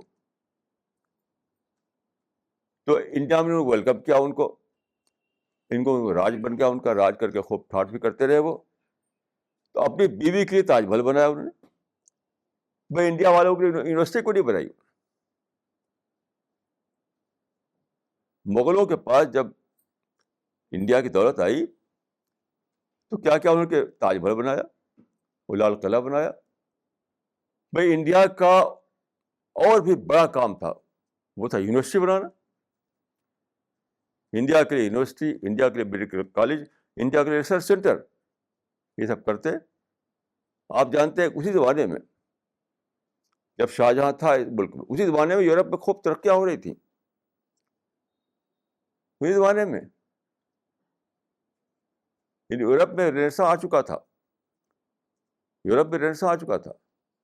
تو کیوں انہوں نے بھیجا ایک ڈپوٹیشن کہ جاؤ کہ یورپ کو پتہ کر کے آؤ کہ وہاں کیا کیا ترقیاں ہو رہی ہیں, ہم انڈیا میں اس کو لائیں گے. تو میں تو تاج محل کو دیکھ کر کہتا ہوں کہ کتنا غلط کام کیا اس آدمی نے کہ دنیا ہمارے دیش کو تاج محل دے کر مرا. وہ انڈیا کو دیتا یونیورسٹی, انڈیا کو دیکھا میڈیکل کالج, انڈیا کو دیتا ریسرچ سینٹر, یہ دیتا وہ. تو سوچ کا دیکھ فرق, سوچ, یہ سوچ پوری دنیا کے مسلمانوں میں ہے. یہاں سے لے کر جہاں ہی میں گیا, برٹن میں, امریکہ میں, عرب کنٹریز میں, جہاں بھی, پاکستان میں, ہر جگہ, ایران میں, سب ہیٹ میں جیتے, ہیٹ میں جیتے. مدرسے کی بات کیوں کہتے ہیں آپ؟ یہ تو یونیورسٹی کا پڑھا ہوا آدمی ہے, جس کا اب کہا آپ کو. سارے آپ جائیے مسلم یونیورسٹی جائیے, سب ہیٹ میں جیتے ہیں. مدرسے کی بات کیوں کرتے ہیں آپ؟ تو یہ ہیٹ فنامنا یونیورسل فنامنا مسلمانوں کا, مدرسے کا فنامنا نہیں ہے. اس کی وجہ کیا ہے؟ اس کے ساری رسپانسبلٹی آتی ہے ہمارے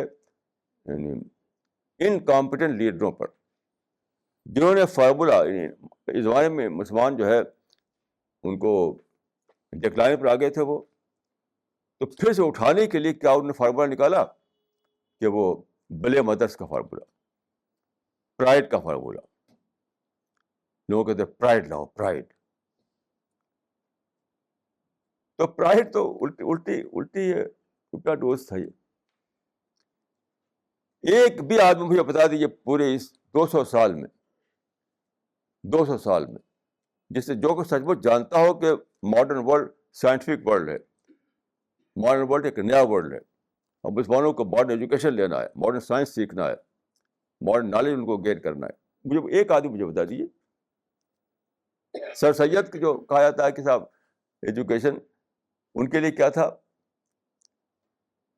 مغلوں کے زمانے میں پرشین لینگویج یہاں ہوتی تھی, پرشین سیکھ کر لوگ وہ لیتے تھے, سروسز ملتی تھی ان کو. اب جب برٹشرس نے پرشین کو ختم کیا اور انگلش کو لائے تو مسلمانوں کے پاس سروسز نہیں رہیں. اب ان کا درد کیا تھا, صرف یہ کہ مسلمان انگریزی پڑھیں اور سروسز ملیں ان کو. آپ پڑھ لیے ان کی لائف سر سید کی. یہ کوئی بات ہے یہ؟ ارے بھائی ماڈرن ورلڈ ایک ماڈرن نالج لے کر آیا ہے, ماڈرن یعنی ہر چیز کو ایک نیا پیدا ہوا ہے, نیا دور, نیا زمانہ. تو بجائے اس کے کہ یہ کہتے کہ مسلمانوں تم نئے زمانے میں پہنچ گئے ہو, نئے زمانے کو سیکھو, ماڈرن ایجوکیشن حاصل کرو, یہ کیا کہ بس یہ جو تمہارا امپائر ختم ہوا ہے تو یہ سب دشمن ہیں, یہ سب کانسپریسی کرتے ہیں, تمہارا امپائر چھین لیا ہے. تو مسلمانوں کی سوچ کہاں لگی کہ آٹمان امپائر کیوں ختم ہو گیا, اور مغل امپائر کیوں ختم ہو گیا, اور خلافت کیوں ختم ہو گئی. یہ سب جھوٹی سوچ تھی. قرآن میں ہے کہ تلک الایام نداولها بین الناس. بہت بڑی بات ہے یہ, بہت ہی بڑی بات ہے. تلک الایام نداولها بین الناس, یعنی پولیٹیکل پاور جو ہے کبھی ان کے پاس رہے گا, کبھی ان کے پاس رہے گا. مناپلی کبھی کسی کو نہیں ہوگی. مسلمانوں نے کیونکہ 800 سال تک رول رہا ان کا, تو مناپلی سمجھ لیا آپ نے کو, یعنی پولیٹیکل پاور کو اپنی مناپلی سمجھ لیا. سارا خلاصہ یہ ہے. 800 سال جو رول کیا انہوں نے ایشیا اور افریقہ میں, یہاں تک اسپین پہنچ گئے, تو پولیٹیکل امپائر تھا ان کا بہت بڑا, آپ جانتے ہیں. تو یہ کانشیسلی اور کانشیسلی یہ مزاج بن گیا کہ پالیٹکس ہماری مناپلی ہے, ہم ہی کو حق ہے, ہر ملک کے ماست مل کے خدائے ماست. تو سارے لوگ کنڈیشن ہو گئے پالیٹکس میں, ون ٹو آل سب کنڈیشن ہو گئے پالیٹکس میں. اور انڈیا میں سب سے بڑا نام ہوتا ہے شاہ ولی اللہ صاحب کا, سب سے بڑے ٹاپ موسٹ اسکالر ہے وہ. انہوں نے لکھ دیا اپنی کتاب میں کہ سب سے بڑا جو ہے وہ جہاد ہے. ابھی پاکستان سے ایک چھپا ہے, میں نے پڑھا اس کو, وہ کہتے ہیں کہ اسلام میں سمم بونم گردن کٹانا ہے. اسلام میں سمم بونم گردن کٹانا ہے, مطلب خودکشی کر لو, مر جاؤ سب لوگ. یہ اسلام میں سمم بونم ہے, گردن کٹوا کر مر جاؤ. دنیا کو ایسے اسلام کی ضرورت ہے کیا, مجھے بتائیے. دنیا کو ایسے اسلام کی کیا ضرورت ہے جو صرف سکھاتا سوسائڈ کر کے مر جاؤ. تمہیں کہے کہ تمہارا اسلام تم لے جاؤ, ہم نہیں چاہیے ایسا اسلام کو. جس اسلام میں زندگی ہو, جس اسلام میں لائف ہو, جس اسلام میں پروگرس ہو, جس میں ڈیولپمنٹ ہو, جس میں فیوچر ہو, جس میں ہوپ ہو, وہ اسلام چاہیے ہم کو. تمہارا سوم بنم یہ ہے کہ گردن کٹوا کے مر جاؤ, تو تم جاؤ, تم اپنا اسلام لے کے جاؤ. تو میں یہ کہوں گا کہ جڑ کی بات یہاں ہے کہ 800 سال تک مسلمان جو رول کیا دنیا میں, آپ جانتے ہیں کہ وہ جو امپائر تھا, آج کل کے سپر پاور سے بڑا تھا وہ. رشیا کے سپر پاور, امریکہ کے سپر پاور مل کر کے بھی اتنا بڑا نہیں بنتا جتنا بڑا تھا مسلمانوں کا سپر پاور. رشیا جب سپر پاور تھا تب جو اس کا ایریا تھا, اور امریکہ, دونوں کا ایریا ملا کر بھی اتنا نہیں بن جاتا کہ مسلمانوں کا تھا. تو مسلمان یہ سمجھ بیٹھے کہ پولیٹیکل پاور ہماری مناپلی ہے. آج تک اسی آبسیشن میں جی رہے ہیں, اسی آبسیشن میں سارے مسلمان ون ٹو آل اسی میں جی رہے ہیں. جمال الدین افغانی, سید قطب, امیر شکیب ارسلان, اور یہ ابوالعلا مودودی, اقبال, جس کو بھی دیکھیے سب اسی میں جی رہے ہیں. ہر ملک مل کے باس کے مل کے خدائے باس. تو بہرحال قرآن میں بتایا گیا ہے کہ پولیٹیکل پاور کسی کی مناپلی نہیں ہے، نہیں ہے، نہیں ہے. تلک الایام نداولها بین الناس. جیسے انڈیا میں دیکھیے آپ، کبھی پولیٹیکل پاور تھا راجاؤں کے پاس، پھر آیا مغلوں کے پاس، پھر آیا برٹشرز کے پاس، پھر آیا کانگریس کے پاس. یہ ہوتا ہے، ایسے ہوتا رہے گا. پولیٹیکل پاور کسی ایک پاس نہیں رہے گا.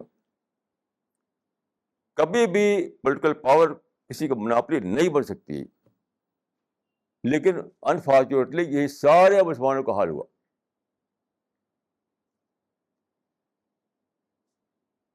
تو اس کی ہم پرائز دے رہے ہیں. تو ہیٹ جو ہے، ہیٹ کی جڑ یہ ہے کہ ہم نے سمجھ لیا کہ دنیا میں ہم راج کرنے کے لیے پیدا ہوئے، راج کرنے کے لیے پیدا ہوئے. اس پر تو سینکڑوں کتابیں لکھی گئی، آپ پڑھیے مسلمانوں کے، جو ماڈرن مائنڈ مسلمانوں کا ہے اس زمانے کا، وہ یہی ہے. سید قطب کی کتابیں پڑھیے آپ، غلام کی کتابیں پڑھیے آپ، اقبال کی کتابیں پڑھیے آپ. اب دیکھیے کہ میں آپ کو ایک بہت ہی ایک لیسن کتنا بڑا ہے کہ اس مائنڈ نے کتنا نقصان پہنچایا ہے. بوسنیا میں آپ جانتے ہیں عزت بیگوویچ کا قصہ. بوسنیا ہارٹ، یعنی یورپ کا ہارٹ ہے، بہت ہی بیوٹیفل کنٹری ہے. تو بوسنیا میں عزت بیگوویچ کو پاور مل گیا. وہ پاور کیا تھا؟ جیسے ہمارا وہ ہو جاتا ہے یعنی chief minister. Bosnia as a part of Yugoslavia. تو اسے یو پی میں، بہار میں کسی کوئی چیف منسٹر بن جائے تو یہ پوزیشن تھی ان کی، عزت بیگوویچ کی. اب انہیں کہیں مل گیا اقبال کے کا جو شاعری ہے کہ انگریزی میں ٹرانسلیٹ کیا ہوا مل گیا ان کو. اب اس میں بھائی ساری دنیا ہماری ہے، ساری دنیا ہمارے رول ہونا چاہیے. اب ان کے دماغ میں یہ جو آیا تو انہوں نے انڈیپینڈنس ڈکلیئر کر دیا، یعنی بوسنیا کو انڈیپینڈنٹ اسٹیٹ ڈکلیئر کر دیا. تو اس کے بعد کیا ہوا کہ سربوں نے اور یوگوسلیوین گورنمنٹ نے مل کر مارا ان کو اور ختم کر دیا. اب کیا ساری دنیا میں مجھ کو چھوڑ کر ہر آدمی کیا بولی بول رہا ہے؟ ظلم، سازش. ایک ایک آدمی صرف یہ جانتا ہے کہ بوسنیا کے ساتھ ظلم ہوا ہے، حالانکہ بالکل بیس لیس بات ہے. بوسنیا نے اپنے اسٹپٹ پالیسی کی پرائز دی ہے، یاد رکھیے. کہ عزت بیگوویچ کو وہاں پر اگر وہاں پر ان کو مل گیا تھا پاور ملتا چیف منسٹر کا، لیکن انہوں نے ڈکلیئر کر دیا انڈیپینڈنس. ابھی ہمارے انڈیا میں چیف منسٹر بہت سارے ہیں، اگر انڈیپینڈنس ڈکلیئر کر دیں تو سینٹر مارے گا ان کو، سب کو مار بھگائے گا. ہر اسٹیٹ میں ایک چیف منسٹر ہے ہمارے انڈیا میں اور رول کر رہا ہے اپنی اسٹیٹ میں. لیکن اگر وہ ڈکلیئر کر دے کہ یہ انڈیپینڈنٹ اسٹیٹ، ظاہر کہ نئی دہلی اس کو کوئی نہیں چھوڑے گا اس کو. یہ معاملہ ہوا عزت بیگوویچ کا. لیکن آپ کہیں بھی یہ نہیں سنا ہوگا جو میں آپ سے کہہ رہا ہوں. جتنے ہمارے پیپر رہتے ہیں، میگزین رہتے ہیں، سب بولتے ہیں بس ظلم ظلم ظلم ظلم ظلم. کہ یورپ ظالم ہے اور اس نے عزت بیگوویچ کو ختم کیا، مارا سب کو. باری کیوں نہیں ماریں گے بھائی؟ جب آپ انڈیپینڈنس ڈکلیئر کریں گے تو مر جائیں گے آپ. ہر جگہ یہ ہوگا. مسلم کنٹریز میں بھی بہت سارے اسٹیٹ ہیں، وہاں پر لوگوں کو لوکل ملا رہتا ہے. تو کیا وہ اگر ڈکلیئر کر دیں تو مارے نہیں جائیں گے؟ وہ یوں مار جائیں گے. مسلم اسٹیٹ میں بھی ایسے ہی ہوگا. لیکن ہمارا ایک بھی مسلمان نہیں ہے جو بتائے لوگوں کو کہ تم نے غلط پالیسی لی، تمہاری رانگ پالیسی کی پرائز دے رہے ہو تم. اس وجہ سے وہ ہیٹ ختم کیسے ہو؟ ہیٹ ختم کیسے ہو؟ میں خدا کے فضل سے کیا پرائز دینی پڑتی ہے مجھے. ابھی میں ہٹ لسٹ پہ ہوں، سب مجھے مارنا چاہتے ہیں. تو آپ کو یعنی تلوار کے نوک پہ کھڑے ہو کے بولنا پڑتا ہے سچائی کو. یاد رکھیے، سچائی کو بولنے کے لیے آپ کو تلوار کے نوک پہ کھڑا ہونا پڑتا ہے. تو میں خدا کے فضل سے کھڑا ہوں، مارنا ہو تو مارو تم کو. کوئی چونکہ سیکریفائس دینے کے تیار نہیں ہے، کوئی تلوار کے نوک پہ کھڑا ہونے کے لیے تیار نہیں. اس لیے سب کے سب لوگ وہی بولتے ہیں جو کوئی ویلیو نہیں ہے. نہ کہیں ظلم ہے، نہ کہیں کنسپریسی ہے. تم ہر جگہ اپنی اسٹیبلٹی کی پالیسی پرائز دے رہے ہو، چاہے کشمیر ہو، چاہے پیلسٹائن ہو، چاہے بوسنیا ہو، چاہے افغانستان ہو، چاہے عراق ہو. ہر جگہ مسلمان اپنی اسٹیبلٹ پالیسی کی پرائز دے رہے ہیں. اور کہتے کیا ہے؟ ظلم ہو رہا ہے اور کانسپریسی ہو رہی ہے. اور میں تو یہی کہتا رہوں گا انشاءاللہ یہاں تک کہ اللہ تعالیٰ سے تک پہنچ جاؤں. مجھے دوسری بولی نہیں بولنا ہے. This question is from Anwar Khan. Maulana, what are the ways to avoid distraction?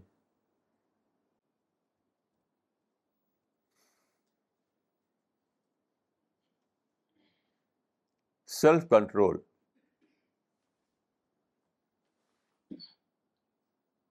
Self control. دیکھیں ڈسٹریکشن جو ہے کوئی مسٹیریس چیز نہیں ہے، آپ کو پتہ ہوتا ہے. کل میں کسی سے کہہ رہا تھا کہ مجھے ایک آرٹیکل لکھنا ہے، اس کا ٹائٹل ہوگا نہیں کلچر یا نو کلچر. یعنی ہر آدمی نہیں بولتا ہے، کچھ بھی کہو نہیں، کچھ بھی کہو نہیں، یعنی وہی کرے گا اور نہیں کر دے گا. سیم وہی کام کرے گا قدر نہیں. نئے کلچر کی وجہ سے آپ لوگ جو ہے سمجھ نہیں پاتے کہاں میں ڈسٹریکٹ کر رہا ہوں. ڈسٹریکشن کو جاننے کے لیے کہنا پڑتا ہے کہ بات رانگ. جی ہاں، جس سے ملتا ہوں، جس سے ملتا ہوں، چاہے ہندو ہو مسلمان ہو، کوئی بات کہے نہیں نہیں. جیسے کہ ایک صاحب، ایک خاتون میرے پاس آئی، ایک لیڈی، وہ اچھی ویلدی فیملی کی خاتون ہے. تو میں نے کہا کہ بات چیت سے اندازہ ہوتا ہے کہ آپ تھوڑا اندر سے سیڈ ہیں. کہ نہیں نہیں نہیں نہیں. میں نے کہا کچھ پرابلم لگتا ہے. کہ نہیں نہیں. اچھا، میں عادت ہے اسکروٹنی کرنے کی. اسکروٹنی کرتے کرتے پتہ چلا کہ ان کے یہاں آپس میں ہسبینڈ وائف کا جھگڑا ہے کہ ہسبینڈ کہیں یا وائف کہیں، اتنا جھگڑا آپس میں ہے اور نہیں کر رہی. فون نہیں کر دیا انہوں نے. میں نے دیکھا کہ 1 to all سب نہیں کرتے، وہ نہیں کر دیں گے تھرڈ سے. کچھ بھی کہا جائے نہیں، کچھ بھی کہا جائے نہیں. یہ میرا ایکسپیرئنس ہے، اس میں ابھی تک مجھ کو ایکسیپشن نہیں ملا ہے. اس سے نکلیے، نہیں کلچر سے نکلیے. میں سمجھتا ہوں کہ ایک ہی فارمولہ ہے کہ نئی کلچر سے نکلیے اور ہاں کلچر اختیار کیجیے. بول دیے جلدی سے کہ I was wrong, I was wrong. مجھے ایک ایگزامپل سے ملا ہے اب تک زندگی میں. میں بلند شہر گیا تو وہاں پر ایک صاحب تھے، اب ان کا ڈیتھ ہو چکی ہے. برٹش پیریڈ میں وہ آرمی میں سروس کرتے تھے، یعنی وہ آفس میں تھے آرمی میں. تو اس وقت ریٹائر ہو چکے تھے.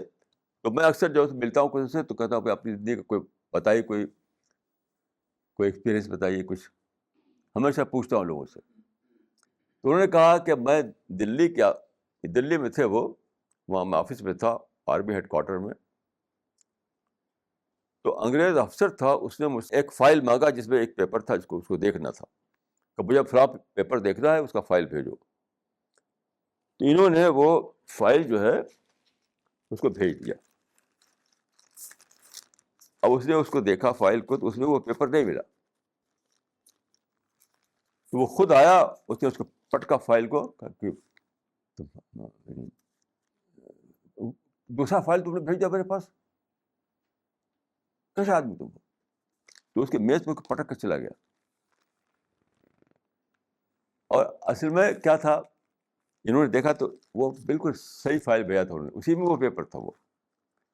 تو انہوں نے کیا کیا کہ اس کو پھر سے ایسے ہی ایک پیپر مارک رکھ کر کے اسی سیم فائل کو بھیج دیا. اب اس کے بعد جب اسے دیکھا تو اس میں وہ پیپر تھا. تو اس زمانے میں ایک ریڈ پینسل ہوا کرتی تھی، اب شاید وہ نہیں ہوتی، اب تو ریڈ بال پین چلتا ہے زیادہ. موٹی سی ہوتی تھی، موٹی سی موٹا سے لکھتی تھی وہ ریڈ پینسل. ہمارے بچپن میں ہوتا تھا ایسا. اس پر اس نے لکھا I was blind then. I was blind then. یہ کر کے اسے پولیس والے کو اٹھایا. یہ تھا یعنی ایڈمٹ کرنا. میں سمجھتا ہوں کہ اگر کوئی آدمی چاہتا ہے اسپریچول ڈیولپمنٹ, انٹلیکچوئل ڈیولپمنٹ, یا ڈسٹریشن سے بچا کر کے اپنے آپ کو انفولڈ کرنا, اپنے مائنڈ کو, اور جو ہائیسٹ جو پیک ہے وہاں پہنچنا, تو ایک ہی فرق شرط, ایک ہی کنڈیشن ہے, آپ سیکھیے یہ کہنا I was wrong, I was wrong. یہی اسٹارٹنگ پوائنٹ ہے اور یہ فائنل پوائنٹ ہے میرے تجربے کے مطابق. میں نے ہسٹری میں ایک ہی انسان کو پایا ہے جو بہت زیادہ جانتا تھا اس حقیقت کو. وہ تھے اسلام کے ہسٹری میں یعنی سیکنڈ کیلف عمر بن الخطاب. بہت ہی انٹیلیجنٹ آدمی تھے, بہت ہی بریلینٹ آدمی تھے وہ. لیکن مشہور ان کے بارے میں یہ کہ وہ بار بار کہتے تھے لولا فلان لہلک عمر. ان ایکسٹریمسٹ ورڈ میں کہتے تھے وہ لولا فلان لہلک عمر, کہ اگر یہ آدمی نہ ہو تو میں ڈسٹرائے ہو جاتا. یعنی ہم کہیں گے آئی واز رانگ, لیکن وہ اسی پر ان کو تسکین نہیں ہوتی تھی. آئی واز رانگ نہیں کہتے تھے وہ, لولا فلان لہلک عمر, فلاں آدمی نہ ہوتے, فلاں آدمی اگر مجھ کو نہ بتاتا میری غلطی کو تو میں تو ڈسٹرائے ہو چکا تھا. اتنا بڑا وائز آدمی میں ہسٹری میں نہیں جانتا کسی کو, اتنا بڑا وائز آدمی, بہت بڑا امپائر زمانے میں بن چکا تھا, اس کے وہ خلیفہ تھے. میں ان کا ایک سناتا ہوں آپ کو, کتنا بڑا وائز آدمی تھا وہ. اتنا بڑا وائز آدمی جارج بش میں نہیں ہے. انہوں نے کہا کہ لیس العاقل الذی یعرف الخیر من الشر الذی یعرف خیر الشرین, کہ وائز آدمی وہ نہیں ہے جو گڈ اور بیڈ کو جانے. وائز آدمی وہ ہے جو دو ایول میں سے کون سا لیسر ایول ہے اس کو جانے. کتنی بڑی وزڈم اس کے اندر ہے. اس دنیا میں آپ کو آل بیڈ اور آل گڈ کا چوائس نہیں ہے. صرف چوائس کس میں ہے کہ گریٹر ایول کے مقابلے میں لیسر ایول کو لے لیں آپ. جس کو دیکھیے اسی پر, چاہے الیگزینڈر دی گریٹ کو دیکھیے آپ, یا جارج بش کو دیکھیے, یا نیپولن کو دیکھیے, سب یہی پر یعنی اپنے کو ڈسٹرائے کیا ہر ایک نے. آل گڈ لینے کے لیے دوڑے اور پھر وہ نہ پا سکے, وہ ختم ہو گئے. نیپولین, ہٹلر, جارج بش, جس کو بھی دیکھیے ون ٹو آل, یہاں تک کہ پلیٹو اور ارسطاٹل, اس چیز کو نہیں ڈسکور کر سکا کوئی آدمی پوری ہسٹری میں. یہاں سے بات, اس دنیا ہماری جو چوائس ہے وہ آل گڈ اور بیڈ کے بیچ میں نہیں ہے, وہ گریٹر ایول اور لیسر ایول کے بیچ میں ہے. لیسر ایول کو لے لو تاکہ تم گریٹر ایول سے بچ جاؤ. یہ وزڈم کا پہاڑ ہے, یہ وزڈم کا پہاڑ ہے یہ, لیکن کوئی جانتا نہیں اس کو. تو وہ جو اتنا زیادہ وائز بڑے, اس کی وجہ راز یہی تھا کہ آئی واز رانگ کہنا جانتے تھے وہ. ہوتا کیا ہے دیکھیے کہ آئی واز رانگ کہہ کر آپ اپنے کو بچاتے ہیں اس سے تاکہ مائنڈ انفولڈ ہونے کا پروسیس رک جائے. انفولڈنگ کا جو پروسیس ہے آپ کے مائنڈ میں, وہ ڈیڈ اسٹاپ ہو جاتا ہے جب آپ آئی واز رانگ نہ کہہ سکے. آئی واز رانگ کہتے ہی وہ انفولڈنگ کا پروسیس جو ہے چلنے لگتا ہے. تو سب سے بڑی چیز میری زندگی میں جو ہے کیا ہے, وہ کہ جو نیچر نے مجھے دیا ہے یہ مائنڈ, اتنا بڑا مائنڈ جو دیا ہے خدا نے, کہ بلین بلین بلین آرٹیکل اس مائنڈ میں بھرے ہوئے ہیں. ایک سائنٹسٹ نے لکھا ہے کہ آلپن جو ہوتی ہے, آلپن اس کا جو ڈوگ جو ہوتا ہے کتنا کم ہوتا ہے, وہ بہت ہی کم. وہاں پر 1 ملین انٹریکشن وہ 10 ملین انسٹرکشن ہوتے ہیں ہر سیکنڈ. اب سے کتنا بڑا پروسیس مائنڈ میں جاری رہتا ہے. تو میں یہ کہوں گا کہ ایک ورڈ میں کہ سب سے بڑا راز جو ہے وہ جاننا کہ میرے اندر خدا نے انلمیٹڈ پوٹینشیل دیا ہے, اور یہ جاننا کہ اس مائنڈ کو انفولڈ کرنے کا جو پروسیس ہے اس کو نان اسٹاپ چلتے رہنے کا سب سے بڑا فارمولہ ہے یہ کہنا I was wrong, I was wrong. لیکن آج کل کیا ہے, سب دیہی کلچر میں جیتے ہیں, سب دیہی کلچر میں تو سب ڈار بنے ہوئے ہیں. یہ ساری دنیا انٹلیکچوئل ڈار سے بھری ہوئی ہے. پوری دنیا یہاں سے لے کر امریکہ تک میں کہہ سکتا ہوں کہ انٹلیکچوئل ڈار سے بھری ہوئی ہے. ڈار بونے کیوں؟ سب نہیں کلچر میں جیتے ہیں, نہیں میں جیتے ہیں تو ان کا انفولڈ ہی نہیں ہو پاتی. ان کی اتنا پوٹینشیل لے کر کے بھی مر جاتے ہیں اسے. یعنی انٹلیکچوئل جائنٹ کا پوٹینشیل لے کر آتے ہیں اور انٹلیکچوئل ڈار بن کر بھرتے ہیں. یہ ہے sad story of our world. This question is from Shehbaz Nadwi. Inter-religious marriages are forbidden in Islam. Can you please give us the logic of this? بہت ہی سمپل لاجک ہے. انٹر ریلیجسی کی بات نہیں بتاتا ہوں, بیسیکلی وہ انٹر کلچر کی بات ہے.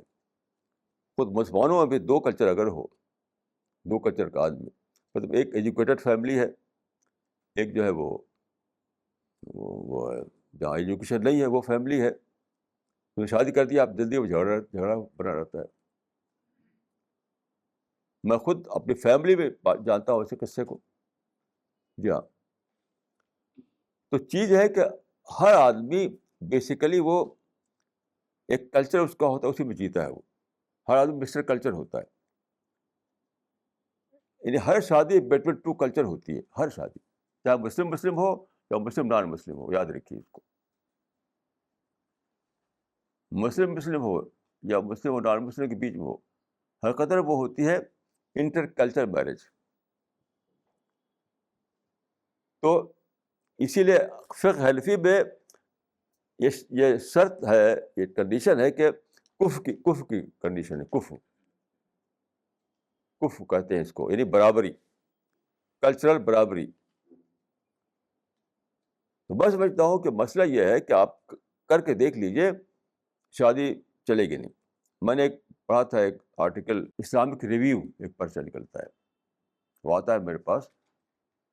تو اس میں ایک عورت نے لکھا تھا, گال بریت اس کا نام تھا, ایک برٹش لڑکی, گال بریت نے شادی کی ایک پاکستانی لڑکے سے. گال بریت پیدا ہوئی کرسچن اور یہ تھا پاکستانی. اس نے اس میں لکھا تھا کہ میں نے یہ غلطی کی, اب کوئی غلطی یہ نہ کرے, کیونکہ میرا کلچر دوسرا ہے, اس کا کلچر دوسرا ہے. ہر وقت جھگڑا لگا رہتا ہے دونوں کا. تو بیسک بات یہ ہے کہ دو ڈفرینٹ کلچر میں شادی کبھی نپتی نہیں. ایکسیپشن ہو تو ہو, لیکن جنرل رول جو ہے وہ یہی ہے کہ دو کلچر کے بیچ میں شادی نپتی نہیں. اور شادی ہے نباہ کے لیے, شادی سچ میں تو نباہ کے لیے, بغیر نباہ کے شادی کا کوئی فائدہ نہیں. پوری لائف پارٹنر بنا سکے آپ کسی کو, تبھی اس کا فائدہ ہے. بیچ میں بریک ہو جائے, جھگڑا فساد رہے, وہ ادھر ہے وہ ادھر ہے, تو شادی کا کوئی مطلب نہیں ہے.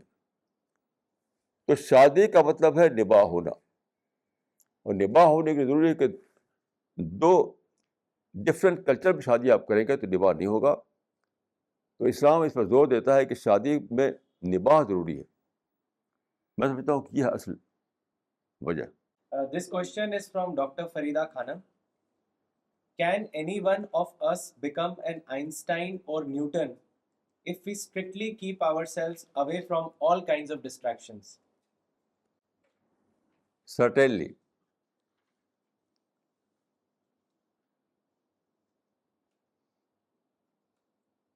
لیکن دیکھیے, نیوٹن بننے کا مطلب نہیں کہ اسٹارر بننا. ہر آدمی ٹاپ کا اسٹارر نہیں بن سکتا, یہ میں نہیں مانتا. ڈفرینٹ فیلڈ میں وہ نیوٹن جیسا کام کر سکتا ہے. ہر آدمی کی فیلڈ الگ الگ ہے. تو نیوٹن آئنسٹین جو ہے ہر آدمی بن سکتا ہے, لیکن اپنے فیلڈ میں, اپنے فیلڈ میں. میرا اپنا بات یہ ماننا ہے کہ کسی بھی آدمی کو خدا نے ڈپرائیو نہیں کیا. ہر آدمی کو خدا نے کوئی بہت اسپیشل سیگریسٹی دی ہے, اسپیشل سیگریسٹی. جیسے نیوٹن تھا, نیوٹن میں کیا چیز تھی اسپیشل سیگریسٹی؟ وہ تھا بہت زیادہ کانسنٹریشن.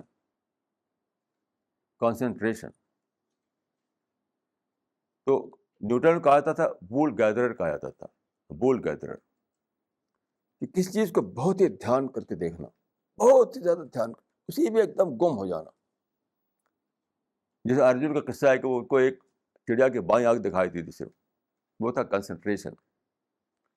تو اگر نیوٹن چلا جاتا شاعری کرنے میں تو وہ اس کا کوئی کام نہیں تھا کنسنٹریشن کا.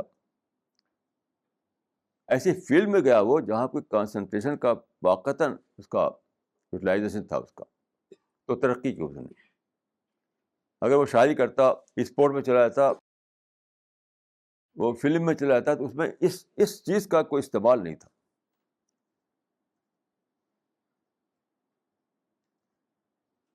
تو ایسا ہے کہ کبھی ایسا ہوتا ہے کہ آدمی بائی چانس اس جگہ پہنچ جاتا ہے, جیسے کہ وہ جو ہے اس کا کیس, وہ ایڈیسن کا کیس. ایڈیسن بائی چانس پہنچ گیا وہاں, اس کو اسکول سے نکال دیا گیا تھا, اس کو پتہ نہیں تھا کہ میرے اندر کیا اسپیشل سیگریسٹی ہے. بائی چانس وہاں پہنچ گیا کہ انوینشن کی اس کے اندر کوالٹی تھی, انوینشن. 1000 انوینشن کر ڈالے اس نے, کیونکہ کسی سائنٹسٹ نے نہیں کیے تھے. تو بائی چانس وہ وہاں پہنچ گیا. اور کوئی پہنچتا ہے بائی ڈسکوری, تھرو ڈسکوری, خود ڈسکور کرنا چاہتا ہے. کوئی کرتا ہے کہ میں کس کام کے لیے پیدا کیا گیا ہوں, جیسے, اور کوئی بائی چانس اس جگہ پہنچ جاتا ہے. بس دونوں میں سے کوئی ایک ہونا چاہیے, یا تو آپ بائی چانس وہاں پہنچ جائیں یا آپ ڈسکوری کریں. تو آپ بلا شبہ نیوٹن بن سکتے ہیں اپنی فیلڈ میں, اپنی فیلڈ میں جس فیلڈ کے لیے خدا نے آپ کو پیدا کیا ہے اس فیلڈ میں. ہمارے جو استاد تھے, جب پڑھتا تھا مدرسے میں, تو ہمارے استاد تھے, ان کا نام تھا مولانا امین حسن اصلاحی. تو یہ بات بہت کہتے تھے. وہ کہتے ہیں کہ ٹاپ والا کام کرو, چاہے گھاس کاٹنا ہی کیوں نہ ہو. گھاس کاٹو تو ٹاپ کی گھاس کاٹو, دنیا میں کوئی ایسی گھاس نہ کاٹے. تو میں مدرسے میں تھا تب مجھے کوئی لیسن دیا انہوں نے. کوئی کام اپنے بارے میں کہتے تھے کہ میں شاعری کرتا تھا, تو مجھے خیال ہے کہ میں غالب تو بن نہیں سکتا, تو میں شاعری چھوڑ دی. تو وہ کہتے تھے کہ گھاس کاٹنے بھی اگر ٹاپ پر پہنچ جاؤ تو تم نے اپنا مقصد حاصل کر لیا. تو میں کہتا ہوں گھاس کاٹنے بھی کچھ نیوٹن بن سکتا ہے. ہر فیلڈ میں آدمی بن سکتا ہے وہ ٹاپ کا آدمی, جبکہ وہ اس چیز کو پالے کہ خدا نے مجھے کس کام کے لیے بنایا ہے. اور اس میں جو ریکارڈ بنتی ہے وہ ڈسٹریکشن ہے. ڈسٹریکشن کی وجہ سے آدمی ڈسکور نہیں کر پاتا اپنے اس اسپیشل سیگریسٹی کو. پولیٹیکل سسٹم ہے وہ بیس کرتا ہے ڈیموکریسی پر. ڈیموکریسی مطلب کیا ہے؟ کما تکونون کذالک یولى علیکم, لوگوں کی رائے سے سرکار بننا, لوگوں کی رائے سے سرکار کا بننا, یہ ہے آئیڈیل. لیکن اسلام میں ایک اور پرنسپل ہے, وہ یہ ہے کہ جو چیز پاسبل نہ ہو اسے لڑو مت. آج کل یہ فارمولہ اسلام کا فارمولہ ہے, یہ اسلام کے مطابق ہے یہ فارمولہ کہ politics is the art of the possible. Politics is the art of the possible. تو آئیڈیل تو یہ ہے کہ ڈیموکریٹک اسٹیٹ بناؤ, لیکن اگر وہ نہ بن سکے, سچویشن الاؤ نہ کر رہی ہو, تو پھر جو پاسبل ہے اس کو لے لو. تو جس زمانے میں مسلمانوں میں بادشاہ ہونے لگے اس زمانے میں اس کی پاسبلٹی نہیں تھی کہ پارٹی کو لڑ کر کے آپ ڈیموکریسی لائیں، وہ پاسبل نہیں تھا، اس لیے علماء نے اس سے ایڈجسٹ کر لیا، علماء نے ایڈجسٹ کر لیا. اب دیکھیے پورے ہسٹری میں یہاں سے وہاں تک علماء نے بادشاہوں سے لڑائی نہیں کی.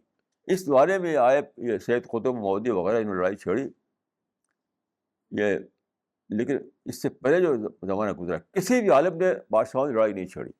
کیوں؟ وہ جانتے تھے کہ اگر لڑائی چھیڑیں گے تو کیا ہوگا، گریٹر ایون سامنے آ جائے گا. وہی فارمولہ حضرت عمر کا جو فارمولہ تھا. تو میں یہ کہوں گا پہلی چیز یہ ہے کہ اسلام میں ڈیموکریسی ہے، لیکن اگر ڈیموکریسی نہ مل رہی ہو تو خون خرابے سے بچنے کے لیے آپ بادشاہت کو بھی ایکسیپٹ کر لیجیے، کیونکہ بادشاہت سے ٹکرائیں گے آپ تو خون خرابہ ہوگا، جیسے کہ آج کل ہو رہا ہے. مسلمان لڑ رہے ہیں، لڑ کر کے اور برا حال ہو رہا ہے لوگوں کا. یہ ہے اسلام کا concept. This question is from Miss Putsia. Maulana, what answer should we give to a non-Muslim if he asks, what is Islam? بڑا سمپل آنسر تو یہ ہے کہ اسلام مینس وننس آف گاڈ. اسلام میں جو سینٹرل پرنسپل ہے وہ توحید ہے، خدا کو ایک ماننا. ایک اس سینس میں نہیں جس سینس میں مانوی مانا جاتا ہے، مانا مطلب ایک ہی اسپرٹ ہے جو پرویٹ کر رہی پورے یونیورس میں، اس سینس میں نہیں. اسلام میں پرسنل گاڈ کا کانسیپٹ ہے، مطلب گاڈ کریٹر ہے، گاڈ سسٹینر ہے، گاڈ ہم کو دیکھ رہا ہے، ہم گاڈ کے سامنے اکاؤنٹیبل ہیں. یہ ہے توحید کا مطلب. تو میں سمجھتا ہوں کہ اگر آپ کو سمپل آنسر کرنا ہو اس کا تو یہی کہنا چاہیے کہ اسلام میں جو سینٹرل پرنسپل ہے وہ ہے خدا کو ایک ماننا، اور خدا کو ایک مان کر کے جو زندگی بنتی ہے وہی اسلامی زندگی ہے، یعنی گاڈ اورینٹڈ لائف، یعنی belief in God and then God oriented life. یہ دو باتیں ہیں کہ خدا کو مانو اور گاڈ اورینٹڈ لائف کو فالو کرو. تیسری چیز آپ اس میں شامل کر سکتے ہیں کہ اکاؤنٹیبلٹی کو، خدا کے سامنے اپنے آپ کو اکاؤنٹیبل ماننا.